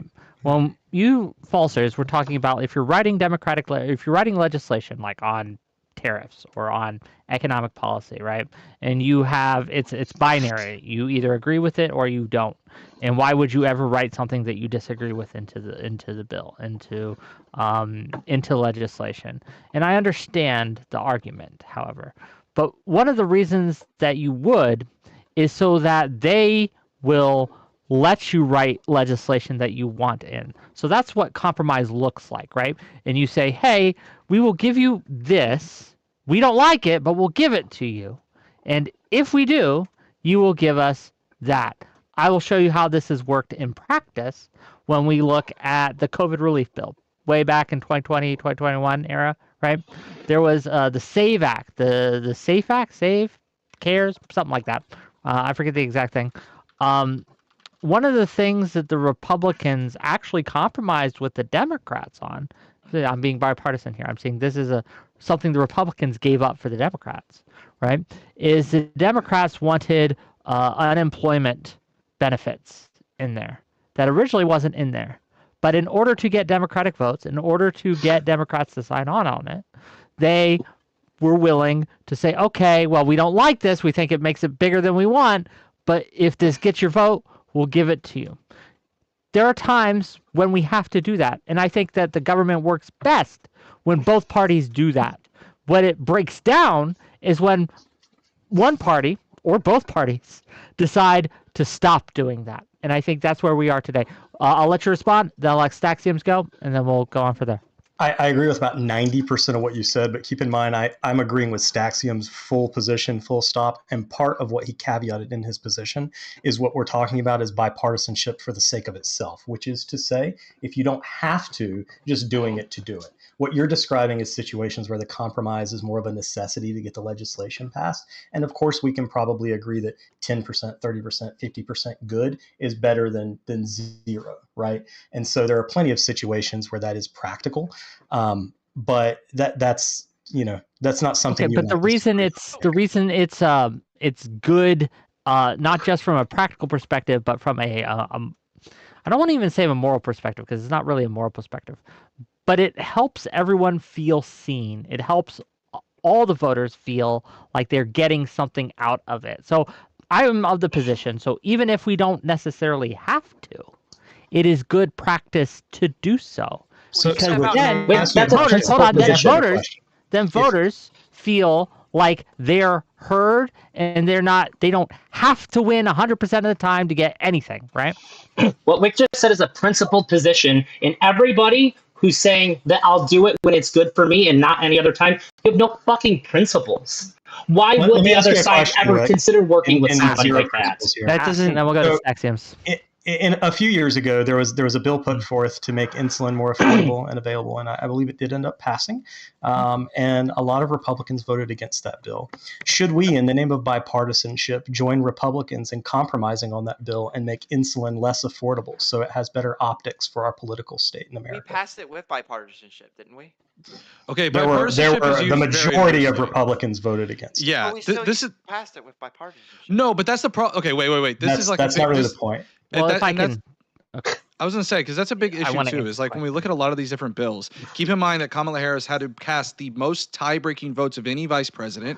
And so if we want to look at bipartisanship for this entire administration has essentially been out the window because MAGA conservatives have had a stronghold on the Republican Party, so much so that if we even look at the infrastructure bill that I brought back from the previous conversation or earlier, it was actually passed in the House by 221 to 201, I think it was. So even then, a vast majority. So what are we going to call bipartisanship? That if your argument, hold on, whether it's real, I want to address what Doghouse said, but I want to answer your questions, Falsers, just to be clear. But to address what Doghouse Show just said, yes, bipartisanship is at an all-time low because we have decided not to work together because the voters have decided respectfully. That's fair. But the voters have decided that if you work with the other side, that we will punish you, electorally. You will be punished. At least that's what the politicians believe. Whether or not it's true, right? The politicians believe that they can't work with the other side because if they do, they'll be called a rhino or they'll be called a fascist, a Nazi, a Trump sympathizer, whatever, right? And so bipartisanship, while it still happens here and there, is at an all-time low because of this dynamic at play. So to answer your question, Falsers, I'll tie this in, right? Depending on the various situations, yes, I might. And the ways that I would do that is because I recognize that by doing so, it will lead to better outcomes in the future overall. So, while yes, insulin might have to be a little higher than I wanted it, when another bill comes up, because we've established this kind of cultural norm, right? Then we can have a situation where I might have gotten totally fucked, but now I only get 50% fucked, which is better. 15 years ago, I would agree with you, but I don't think the state of politics today and what seems to be demonstrably true follows in this idealistic logic, because what we've seen is every step that the Democratic Party has taken to express bipartisanship gets met with a slap in the face and calls for military to take care of them in some of the most recent news, right? Oh, look, I think Trump needs to see it with Gibbs, I agree. Right? And I'm not trying to attack Gibbs personally, but he's got a pretty standard position on this, which is talking out of both sides of your mouth and saying what the Democrats do in the name of bipartisanship is no good, right? But also they're the bad guy because they don't do enough. But one of the reasons Trump is able to retain control, and one of the reasons that he has basically a 50-50 shot of winning is because we do not there is no off-ramp. So Republicans,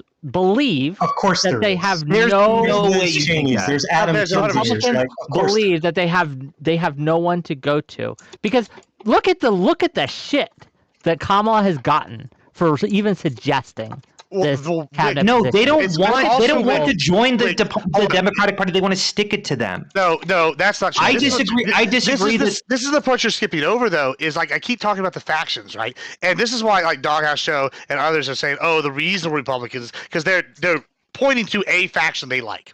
Right, Trump obviously. Sure, that's fine. The Trump has taken these factions within the Republican Party and made deals with them so that hey, he's palatable to them, and they've joined up and teamed up. Now, since this is now the new Republican Party, you either got to work with this, or y'all got to work with people outside that, which AKA rhinos or reasonable Republicans. There we go. Okay, there you go. You just said the quiet part. Yeah, sure, yeah, because they're not reasonable because they're basically no fake news. But what I'm saying is that it's all just branding. You're basically just sitting here going, hey, we're going to take the guys that were outed. We're going to try to make a coalition with them to stop Trump instead of, hey, let's make a deal with maybe the Trump people that like are maybe not as diehard MAGA. Yeah, I'm telling you what the voters are seeing. Hold on. I'm telling you what the voters are seeing. What the voters are seeing, is that what we talked about earlier. We saw that there were the donor class, the elites, if you want to call them, in the Democratic Party, propped up the craziest of the MAGA people in 2022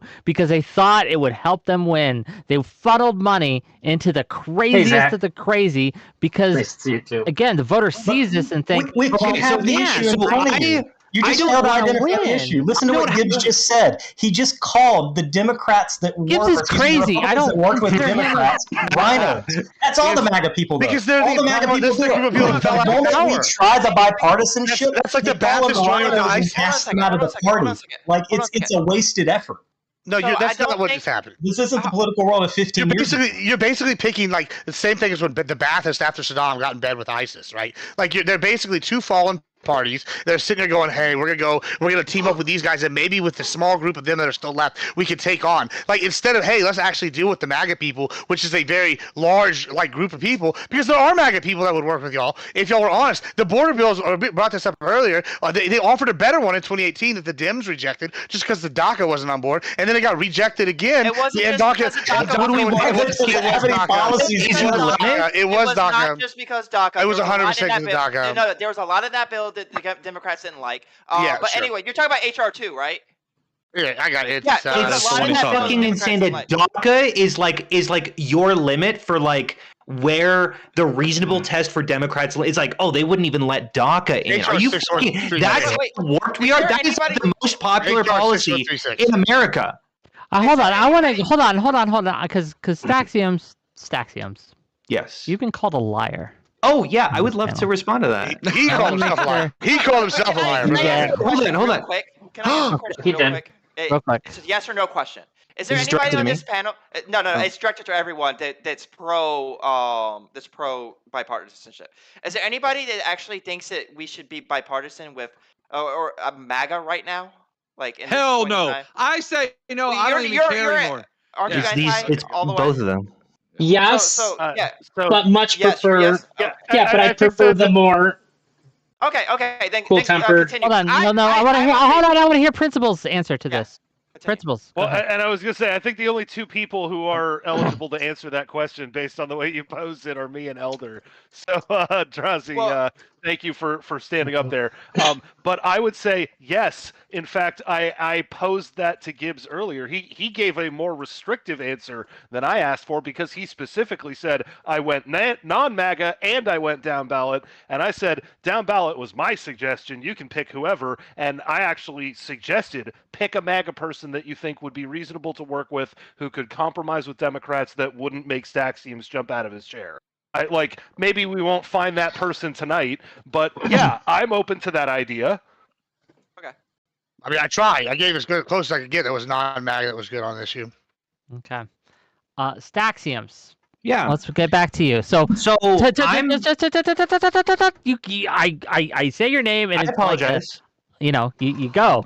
I have stuff to say to you to frame this. I'm very so sorry. that you can work within the bounds given. Okay, so let me finish. Right? Yes. Because you've been called a liar. Because when you came in, right? You told the story about how you went to your parents' house, or maybe it was your in-laws, I forget, and you basically had to lie to, or you felt you had to, not be entirely honest with them about your feelings because it would hurt their feelings or whatever.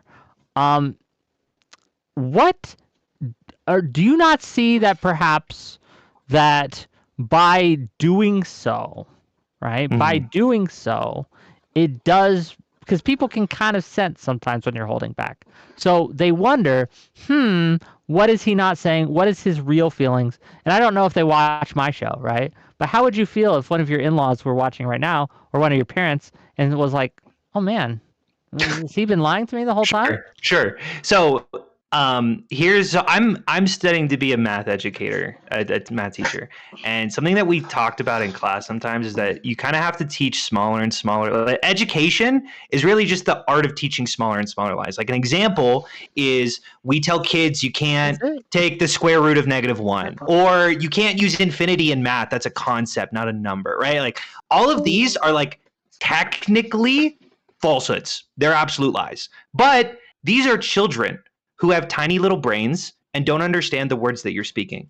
So when I go over to my in-laws, who are metaphorically, by the way, tiny little brain people who cannot understand simple concepts, I go over to them and I go, hey, I got the vaccine because my grandma was immunocompromised and I wanted to make sure that she didn't get sick. That is not exactly true. I did have a grandma who was immunocompromised and I didn't want her to get sick, but I would have gotten the vaccine anyway.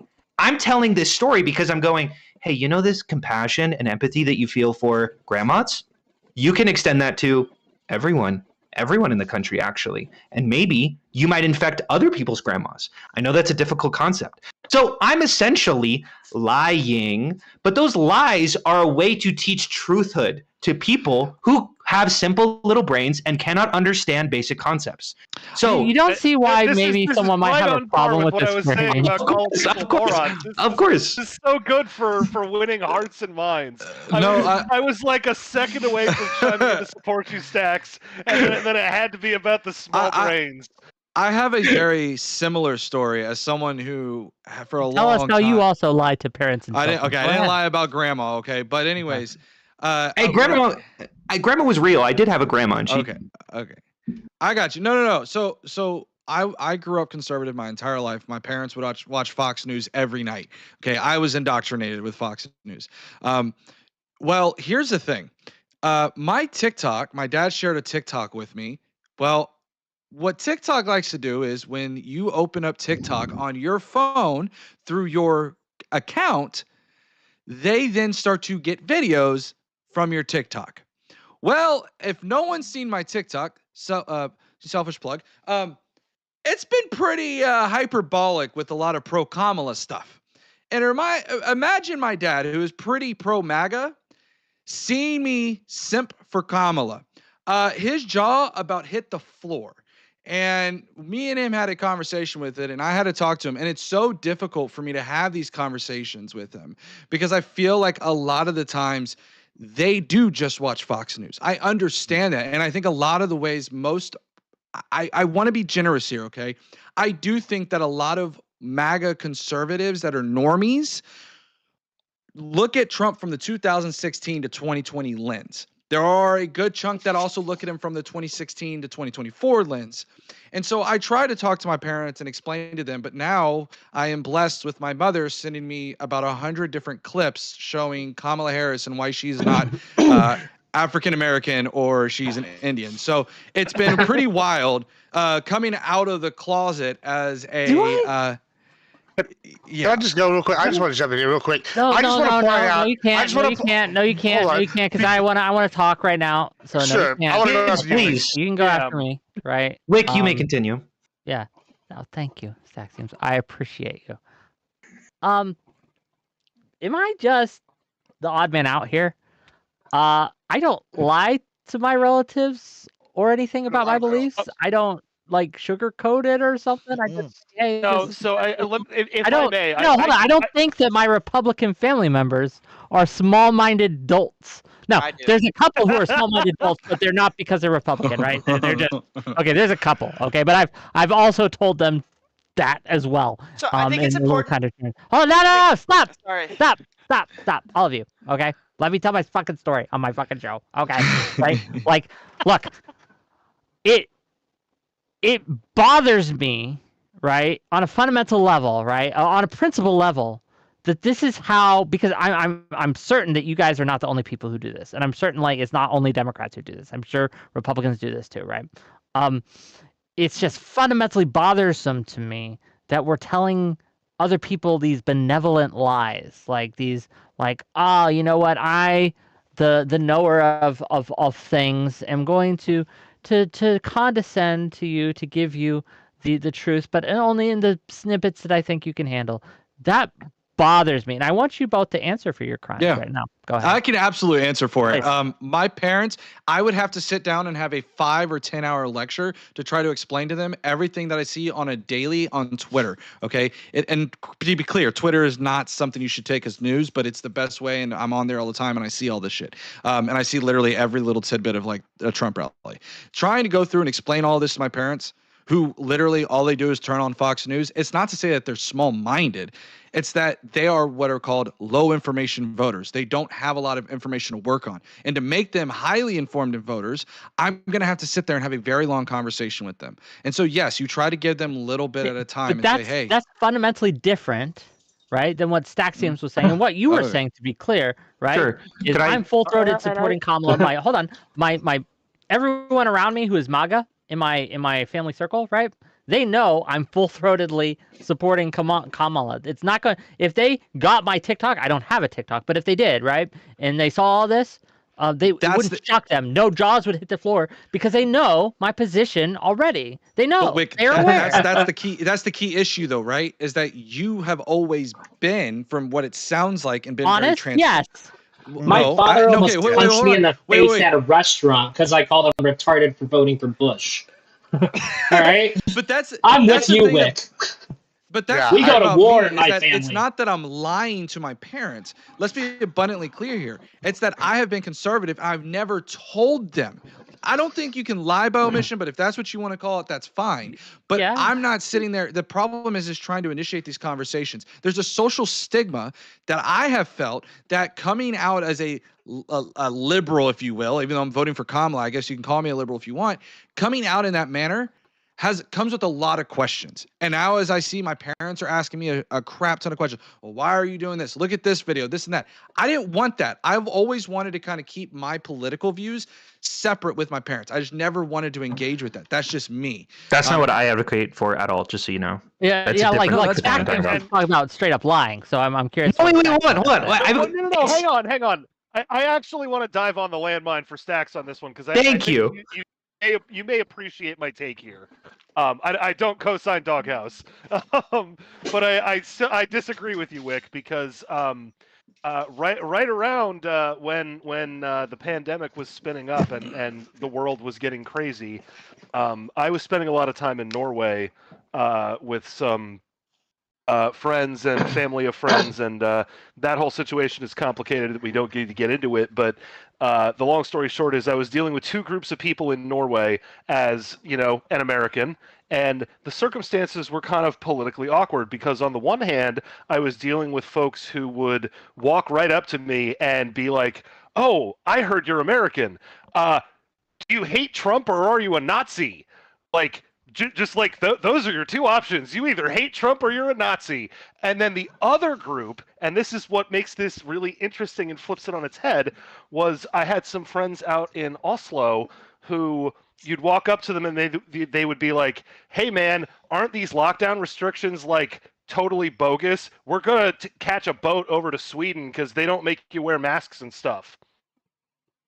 So I'm in like social situations where people are putting out really strong opinions that are like split the room kind of statements.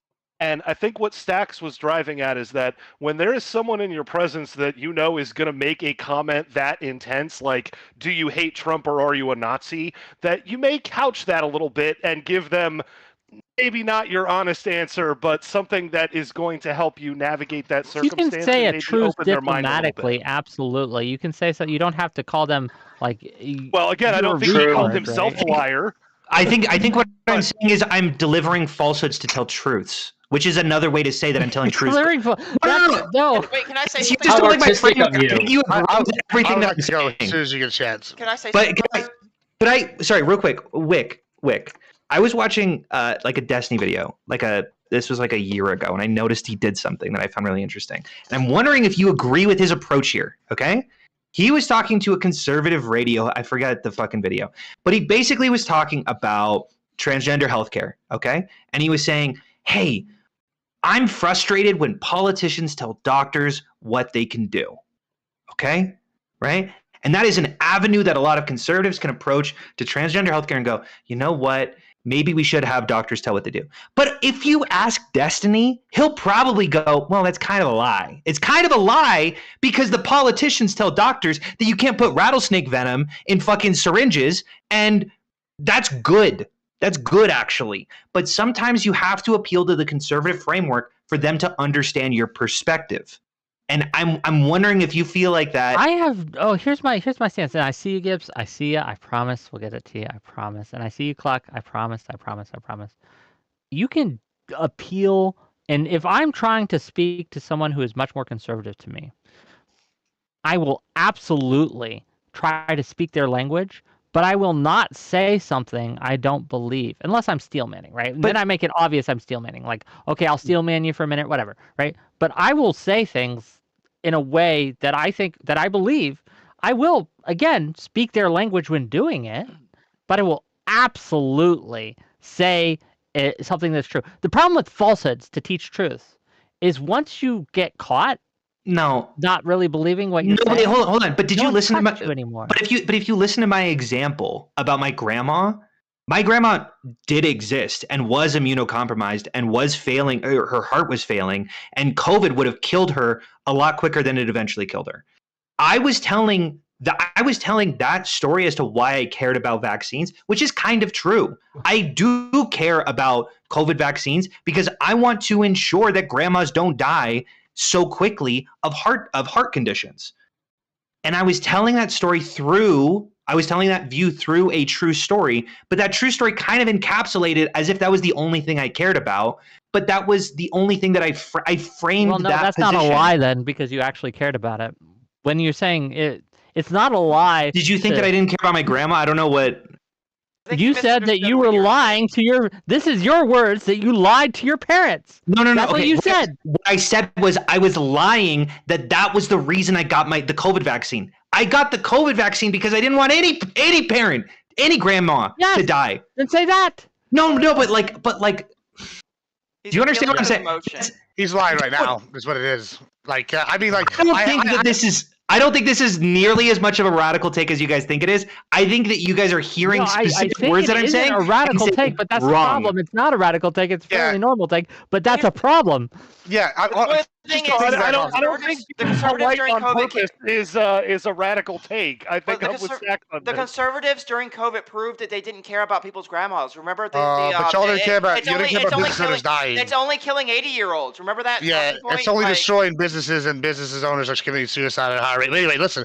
On the note, I just want to point out Staxium's exhibited a trait of MAGA Republicans, especially. What, did they lie? I've been waiting. I've been sitting here going for a while, right? This is the problem. Y'all don't understand why people turn to MAGA. They've forgotten. They feel forgotten. They feel like neglected. They feel jaded. Shh. And so what I'm saying is, it's real simple. Staxios came here and he basically said, and I quote, "Hey, y'all are too small-minded to understand what's going on. We're going to do a demonstration of microcosm of the Democratic life. Listen, it's okay when we lie to you because we're your benevolent overlords." And this is the same reason why Muslims are starting to switch to Trump after Trump said he'd be willing to consider cutting off funding to Israel. This is the same reason why, hey, black people are sitting there deciding to vote more for Trump than others. They go, hey, the Dems haven't done anything for us for a long time. Maybe we should try something else. And it's like we've been getting lied to repeatedly, and then you're just sitting here admitting it. You talked about me saying the quiet part out loud earlier. You're saying the quiet part out loud. You're literally admitting that you're going to just lie to people until you get your guy elected. Okay. Why would anybody ever want to make a deal with somebody who's going to lie to you? All right, let me say something on this. What Staxios is explaining isn't lying. It's meeting the people where they are. His example wasn't him lying about his grandma. His example was framing his lie, the COVID conversation around his grandma, because he thinks that his personal grandma and talking about the conservatives' personal grandma is going to hit more than talking about grandmas all around America. Hold on. Staxium, Is this really going to be between what you do, right, telling stories to give a larger point, and what Vance does when he's telling stories to go to a larger true point? The fact What is Vance? I don't know what you're specifically referring to. Vance said that he is willing to lie about what is happening in specific stories and make up stories about cats and dogs being eaten by Haitians because he thinks that there is a real truth, that there is an immigrant problem, and he's going with the real truth. So what is the difference? Here's what I would say between your lies and Vance's lies. Here's what I would say. Look, here's the thing. I'm gonna bite this fucking bullet. All right, Wick. I know you're gonna hate me for it. All right. Here's what I would say. The difference between me and Vance is that Vance is wrong, and there aren't Haitians. You know what I'm saying? Oh my God! It's good. And attacking Haitians is bad. This is an ethical determination I'm making. That I'm doing utilitarian calculus, and I came out correct, and he came out incorrect. That's the difference. And I understand what you're saying. But that is the beauty of utilitarianism. You do what you want, and then you just say, "I did the math, and it works out." No, what you're talking about is that's lying. Statements of fact. Wait, no. What you were talking about? I believe that. What you were talking about is a statement of that fact. last part. You both made statements of facts. Vance's was wrong. Yours was correct. You just didn't tell the whole story. And okay, so I'm a counselor for a prison. If I'm talking to an inmate, pretty important right there. Tell the whole story. So that guy survived a gunshot wound but died from falling off a 30-foot building. If you were talking one-on-one with somebody, then it's a lot different than Vance going on stage talking to people. I'm a counselor for a prison. If I'm talking to an inmate that killed her child, I'm not going to sit there and be like, "Oh my gosh, that's so fucking awful that you did that." Even though I think it is awful when people kill their children, I'm not going to do that because I'm not going to reach that inmate in that moment. Well, you're not going to talk about the morality of it like that at all. You're not going to give her partial truth. Kill their child either. No, you're gonna frame. So I also killed my children. I work at a slightly less. I work in a treatment center right now for teenagers, and they do some fucking crazy. What lies do you tell to them? Oh God! Don't fucking lie to these kids all day, every day. But no, you shouldn't be lying to the kids. What happens if I run away? What happens if I jump the fence and I'm like, "Bro, you're gonna get taken to juvie. It's gonna be so much worse for you." We've had kids do that and they come right back. It's not a problem. Okay? Do I lie to these kids to go, "Hey, yeah, things will get worse. Please don't do that." 100% I do, and I will defend it till the day I fucking die. Look, I work at HR for a sweatshop, and I think that people lying on the left to tell the truth is the way that a lot of Republicans debunk liberal things and think that they're right. It makes everybody else on the left look really bad. Anyone who has worked with children will 100% defend everything that I'm saying right now. I'm trying to work with a child right now, and you're just not hearing me. There's also a difference in speaking to somebody one-on-one and the liberal media lying, or Kamala Harris getting on stage lying and not telling. Okay, I know I don't have a huge viewer base, right? I got maybe it's more than one person, 100 people watching me between all my platforms here right now. But you just came in front of 100 people and said, "Hey, I have no problem just lying." Wait. I got a great question. Hold on, wait. I got a great question. The next thing, a lot of kids. I'm gonna say this, and I want you to know. I'm not talking like Santa Claus lies to like a 3-year-old. No. Okay. What's the joke to go? Hey, he's gonna lie about the kids to the parents next. I'm just saying. I got a question. You guys as lying is still wrong. I agree. That's the word he used. No, you're being so fucking attached to the word that you can't understand what I'm saying. You said. Yes. Do you think there's okay, we can just educate them. We got to educate these people. Wick, do you think there's varying degrees of lies? Yeah, there are different levels of lies. Some lies do you think some lies are more acceptable than others? I say some lies are worse than others. I don't think lying is acceptable. You think there's no time where lying is acceptable? Very rarely. Like if I was hiding Anne Frank in my attic and Nazis came to ask, do you tell? Oh wait. Do you think that there's ever? I would say no. I don't have Jews in my attic right now. I think that's an acceptable lie. But on the mean, in general, I think lying to for a good cause, quote unquote, is going to hurt your cause in the long run. What if it doesn't? Bad. It's just not moral. What about when it doesn't? I agree with you, Wick. Fucking What about face, when it Wick. doesn't? This is what's so irritating about me, or irritating about you, Wick. I And I do agree. love you, but you are a little first part. irritating sometimes. I'm What glad I when it irritate you. doesn't? You should be irritated. I'm Not glad going to tell you irritate all you, is Wick. well in Zion. I'm course, here to bring you glad you- repentance I'm for your glad that you lies. can angry But about go my ahead. little takes. What about when it doesn't? Do you think that it's crazy? Like, if I told the truth to these kids and I was like, yeah, honestly, the best way out of this program is to keep your head down, say that you're doing work, attend your therapy, write down whatever the fuck you need to get out of here, and you'll get out the quickest. Do you think that that would be a good thing to tell them? Or instead, what I tell them is, no, man. Here's what you got to do, and then I start talking about where you know what I'm saying. Like, Do you think that there's what no room about- between telling the truth and what you just said? That's fucking crazy. It's crazy. Wait, hold on a second, What hold are on you a saying? It's like you're so deluded into thinking that you have to lie in order to do good. Wait, that what, he's not lying. that- Wait, I'm he's not not lying. He's not- saying that I have to. I'm Yes, saying but what you just How many said. people on here? No, I'm gonna Thank you hijack this so much for conversation saying real that. quick. No, how many anyone people who is in Am in I the room? fucking Hold on. crazy? I got a very easy You're question. You're Very easy absolutely question, correct, Elder very Jesse. easy question. I don't care, Gibbs. How many people in this room have looked at somebody that just looks absolutely ugly and sat there and said, "Yeah, man, you look actually pretty decent"? I just want to know how many people in this room, because everyone in here I is don't acting do like a that. saint. I don't do You that. do. You tell people. What do you tell them? I say something. I mean, that was an I interesting should say choice of something outfit, Cotton. nice about See, how I they wish I look, were you. or I'll tell them something to improve upon. Okay, that's what Staxium is not what he's doing. doing. with these kids. That's It's not a redirecting. lie. That's not a Redirecting, lie. re-educating, And when somebody redirecting. asks me something lying. and the answer will be super uncomfortable, sometimes I'll say, I don't want to talk about that. That's I'm just setting back my communicating cause this by fucking platforming thing. these axioms. You realize that? Like, I'm setting back my cause by platforming here. Like, And you're gonna do it again. I'm trying to teach these lovely conservative-leaning people in my chat right now, saying that no, Democrats are pretty good people. We won't lie to you. And here you come on my show, He believes being like, yeah, I'll lie to Lost him if I cause. think I can get what I want. You hear me? What are you doing?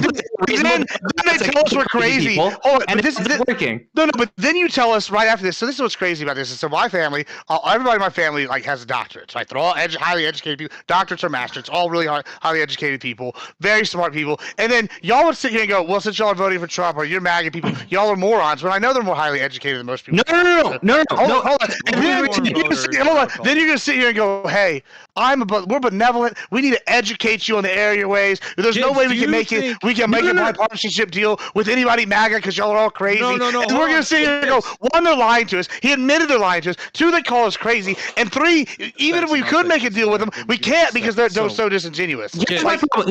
If Lactoid were on the panel, I would not be calling him a moron. I think that he's a very educated Republican who votes for Trump. Unfortunately, he's not on the panel, Gibbs. You are. Yeah, so I want to say this too. I want to say this too because I'm getting really frustrated talking about this idea that, like, because we say somebody is a low informed voter, that somehow means they're stupid. That is not what that means. You can have an Staxium's absolute... called them stupid. He did. He called them stupid. Wait. He called They're them politically morons. stupid. Okay, He called them stupid and he called them morons. Hold on, I want to make sure we're clear here then. Staxiums, do you think that there is a difference between a low-informed voter and that in other words, do you think someone could be a very intelligent person but also be a low-informed voter? Do you think those Absolutely, two- of course. Okay, so that's exactly what I'm trying to say is that $20. $20, and I'll let you go, Doghouse, but got to make my money because I won't lie to you. My money, $20 is more important than what you're about to say. Okay, $20 from Lawson Harrison. If people stop lying, even in or maybe especially in politics, society would tear itself apart.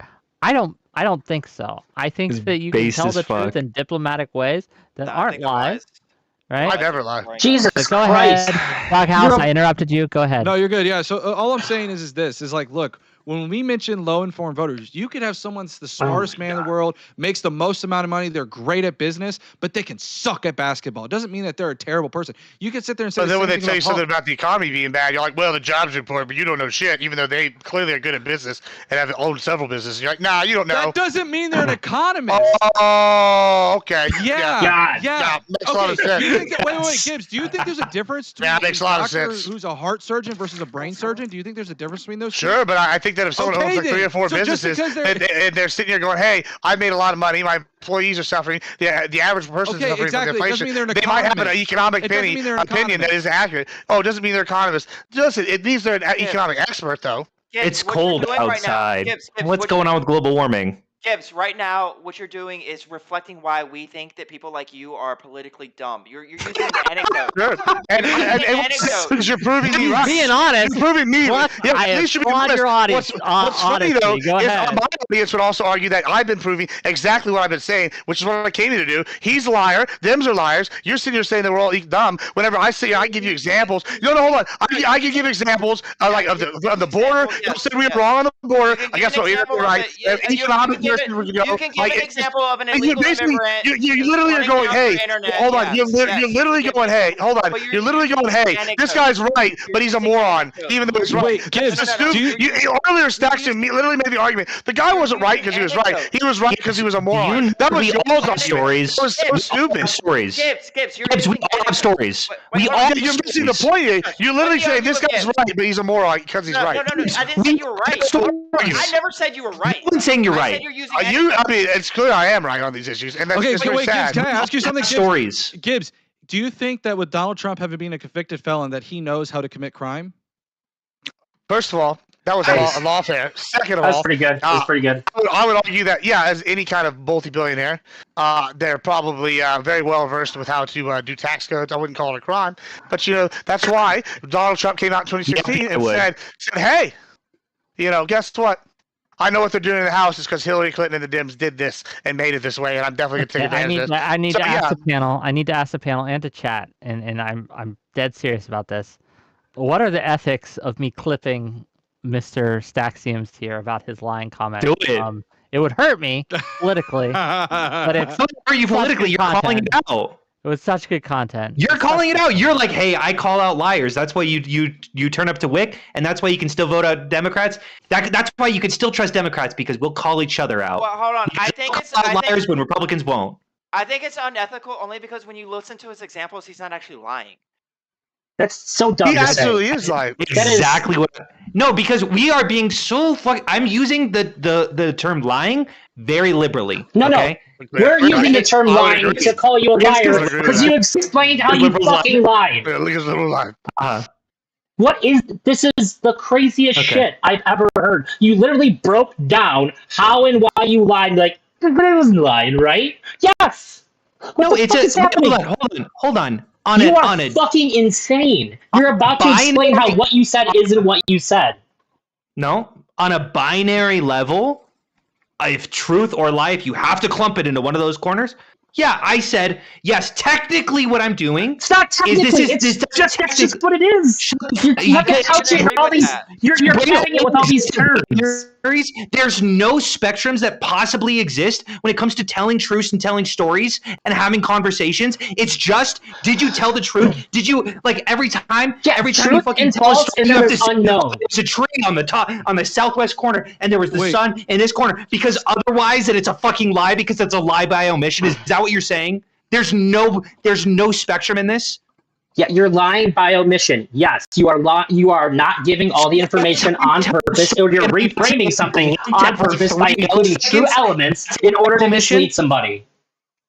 I'm not trying to mislead anyone. In fact, I'm trying to lead them. No, that is a difference. That's the scary part. You're trying to lead them to your conclusion by lying to them. You're educating them. With a fucking conversation. Are you fucking conclusion?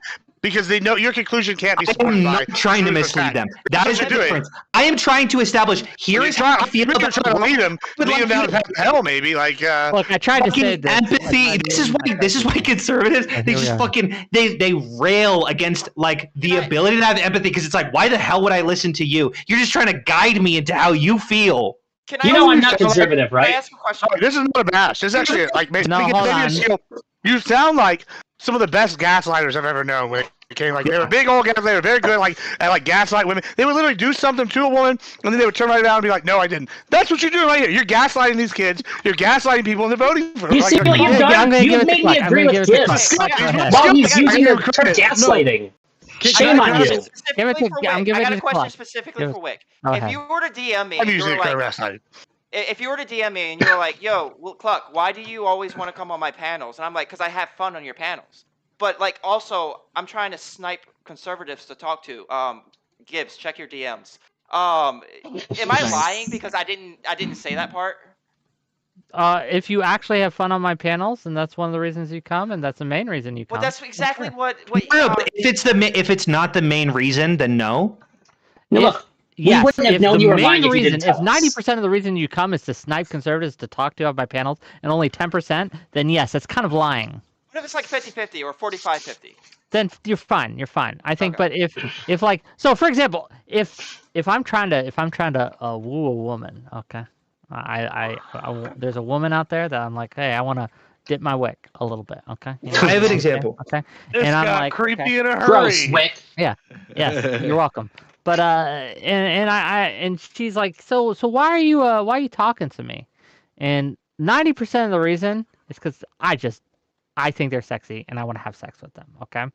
And 10% of the reason is because I like the joke they once said. If she asks me, why are you talking to me? And I answer, because I like a joke you once said, that's kind of a lie. Okay, wait, can I counter this? 90% of the reason is because I'm trying to bang her, right? Wait, Well, before you counter that, I want to ask you something, Stackham. Can I ask you The something real Wick quick? playbook. I'll allow it. What is the percentage for your Grammy and for everything else?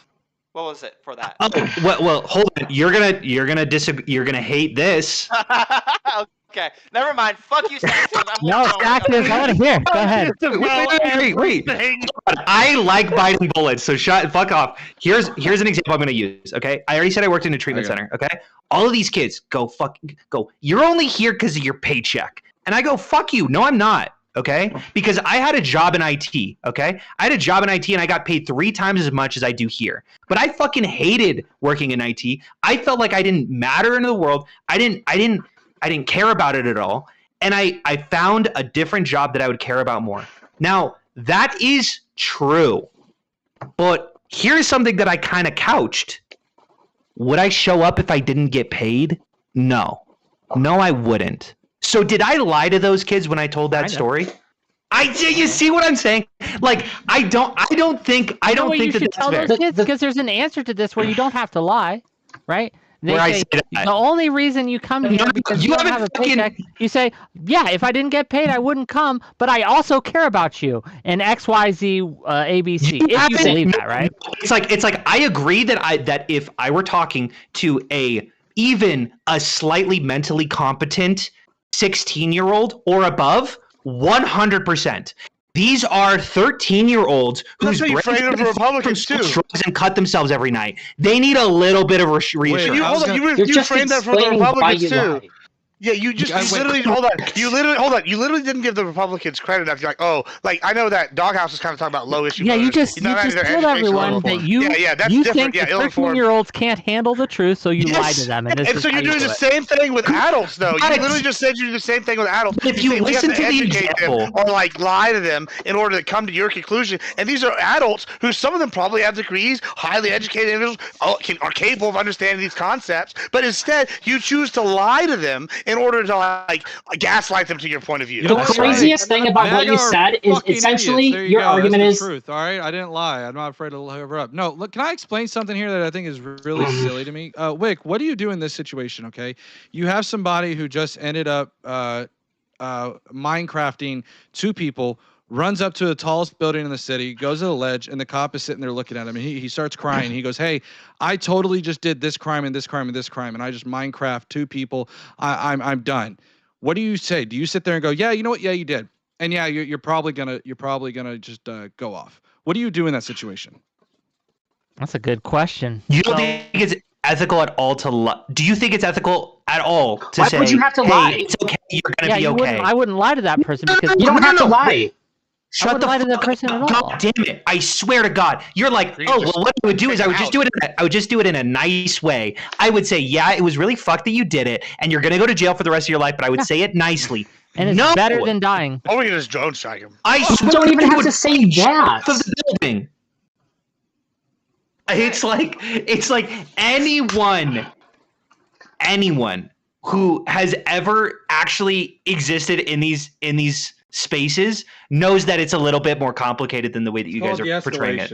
I wouldn't say what Wick said, but there's certainly ways you can talk to somebody in that position without lying to them. And in fact, I would be so much more worried that if I did lie to them and then they kill themselves, now it's on me. Okay. What if he asks you that? Are things going to be okay? Am I going to be okay? Say, no, Papa. Things are not going to be okay if you jump off this building. Come down. That's a lie of omission. That's a lie of omission. He asked, "Are things okay?" And you redirected from the question. He asked a question. I'm not answering that question. I am choosing to not answer that question. He jumps. He jumps. I'm telling you, he jumps. I'm telling you, he fucking jumps. And if you really think that this is the proper way to handle society, that sometimes you have to make assessments on who is. You are working so fucking hard to justify just lying when you want to. It's insane. You are terrified. Wait. This goes back to the. Let's start with the fundamental. Do you think there is ever? Because I want to make sure, because this is where I feel like we're going right now, is that we're going in circles. Do you think there is ever a good reason to lie? I told you there's a couple places where I would lie, and I gave you a couple examples. One, if, for example, the Nazis came to my house and I had Anne Frank in the attic, right? Do you have Anne Frank in the attic? No. I would lie to them, right? But the reason I have a general rule that I stick to 98% of the time. One is objectively far worse, right? Hold on. Say one more time. Why would you? You're saying that you would. Me lying to Nazis is better than me lying to try to. Hey, watch! She's about to call the MAGA Nazis now. Just wait. Hold on. No. I'm just trying to. Okay, explain to me, which one do you think is worse? I think I might have used the wrong terminology there, to be fair, but I think they're on the same level, because I think the idea that you're trying to do is you're trying to lie to those people to prevent Anne Frank from being taken, and then what the logical conclusion of that is what? Because she would then end up being gone. And so if you look at the same logical conclusion at the top of the roof, you would sit there and say that you don't want that person to jump, and so you sit there and you tell them a lie to prevent them from their ultimate demise. And so I think these two are on the exact same level because they have the same logical conclusion. The difference here is, in one case, one person is making a choice for themselves and their own agency, and in the other choice, someone is trying to enforce their will on another person. It's what makes the world a better place. Sorry to be so utilitarian brain-pilled. It's just what keeps the fewest people from dying. Is there an aspect? And sometimes we can't agree it is a better place. And you're sitting here like willing to we're gonna mold this people. We're gonna lie to the kids, and we're gonna take them down this pathway. This is what conservatives and MAGA people have been accusing you of, and you're outright openly admitting it. And then we all are going, "Oh, they're insane."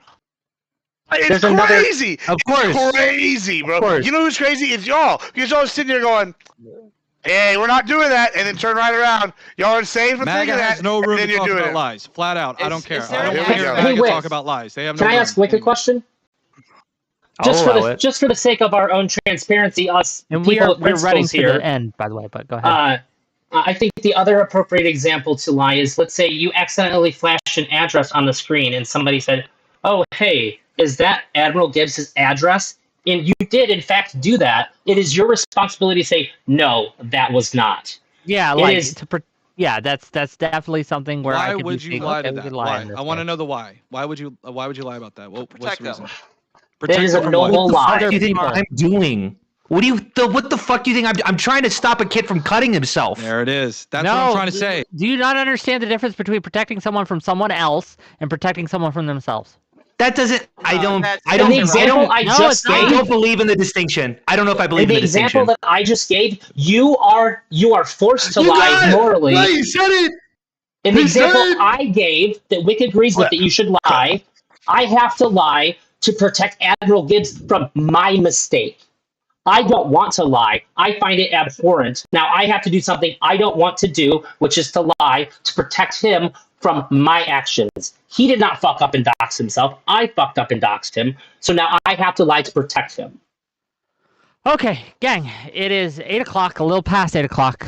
We have exceeded the time allotted. I love you all. This has been a panel.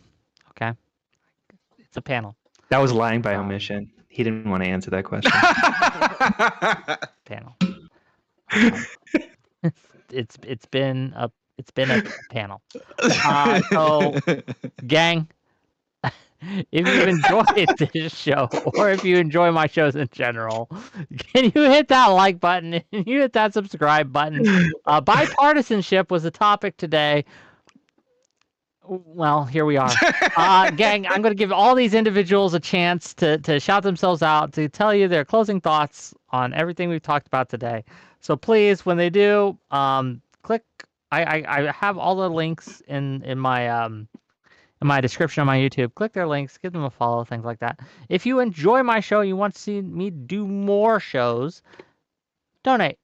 Hit that like button, hit that subscribe button. Throw me gift subs on YouTube or on Twitch. Throw me gift memberships on YouTube. Super chat on YouTube. All these things help me out and really help me going. Gang, we got some great stuff coming up. Next week, we're going to talk about the draft. When is that ethical, if ever? Should we remove the selective service? Should we allow women, or should we enforce women to be also in the selective service? We are going to talk about that. It's going to be fun. And I probably have a few more topics that we'll talk about next week. We'll see what comes up, right? Can I suggest the crazy shit? Can I go first? I have to go. You can't. But let's give it to Admiral Gibbs, and we'll end with principles. Admiral Gibbs, closing thoughts. Thank you. Yeah, if you liked everything I've had to say, you can find me as Admiral Gibbs. Closing thoughts. I can't wait to go back through this and clip a lot of stuff. Staxiums, you're a champ. Just tag me in it.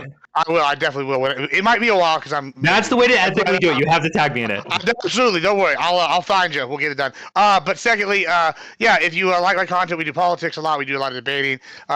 Democrats are liars. Also tonight, we're going to do something special in about an hour and a half. We'll be on Modi 201's channel doing an IRL stream. If you want to see what Gibbs is out like in the wild, it's going to be pretty entertaining, I think. So check it out. Anyway, thanks for having me, Wick. Always really fun. Sad about tech issues yesterday because we're going to give out some whoopings. But thanks for having me today. Appreciate it. No problem. Have a great day, man. Drowsy. Oh, and he's gone. So in the spirit of how this all went, I would like to give another reframing of why I think bipartisanship is good. If I'm in an insane asylum and I need to get out, I think that working with the people that think that mice are stealing parts of their brains, I'm going to try to help them find the parts of their brains if they agree to help me escape the insane asylum. I think it does not matter what the other people on the other side think, that working together is always going to be better than trying to do something that would be impossible to accomplish on your own. My name is Elder Drowsy on Twitch, YouTube, on Twitter, X, all of it, Steam. And I just want to say I had a good time. Today is my birthday. And if you were wondering, I wear a size Silent Hill Remake 2. Have a good night. Thanks for coming, and happy birthday. Give him some love over there, okay? Liberal Cluck.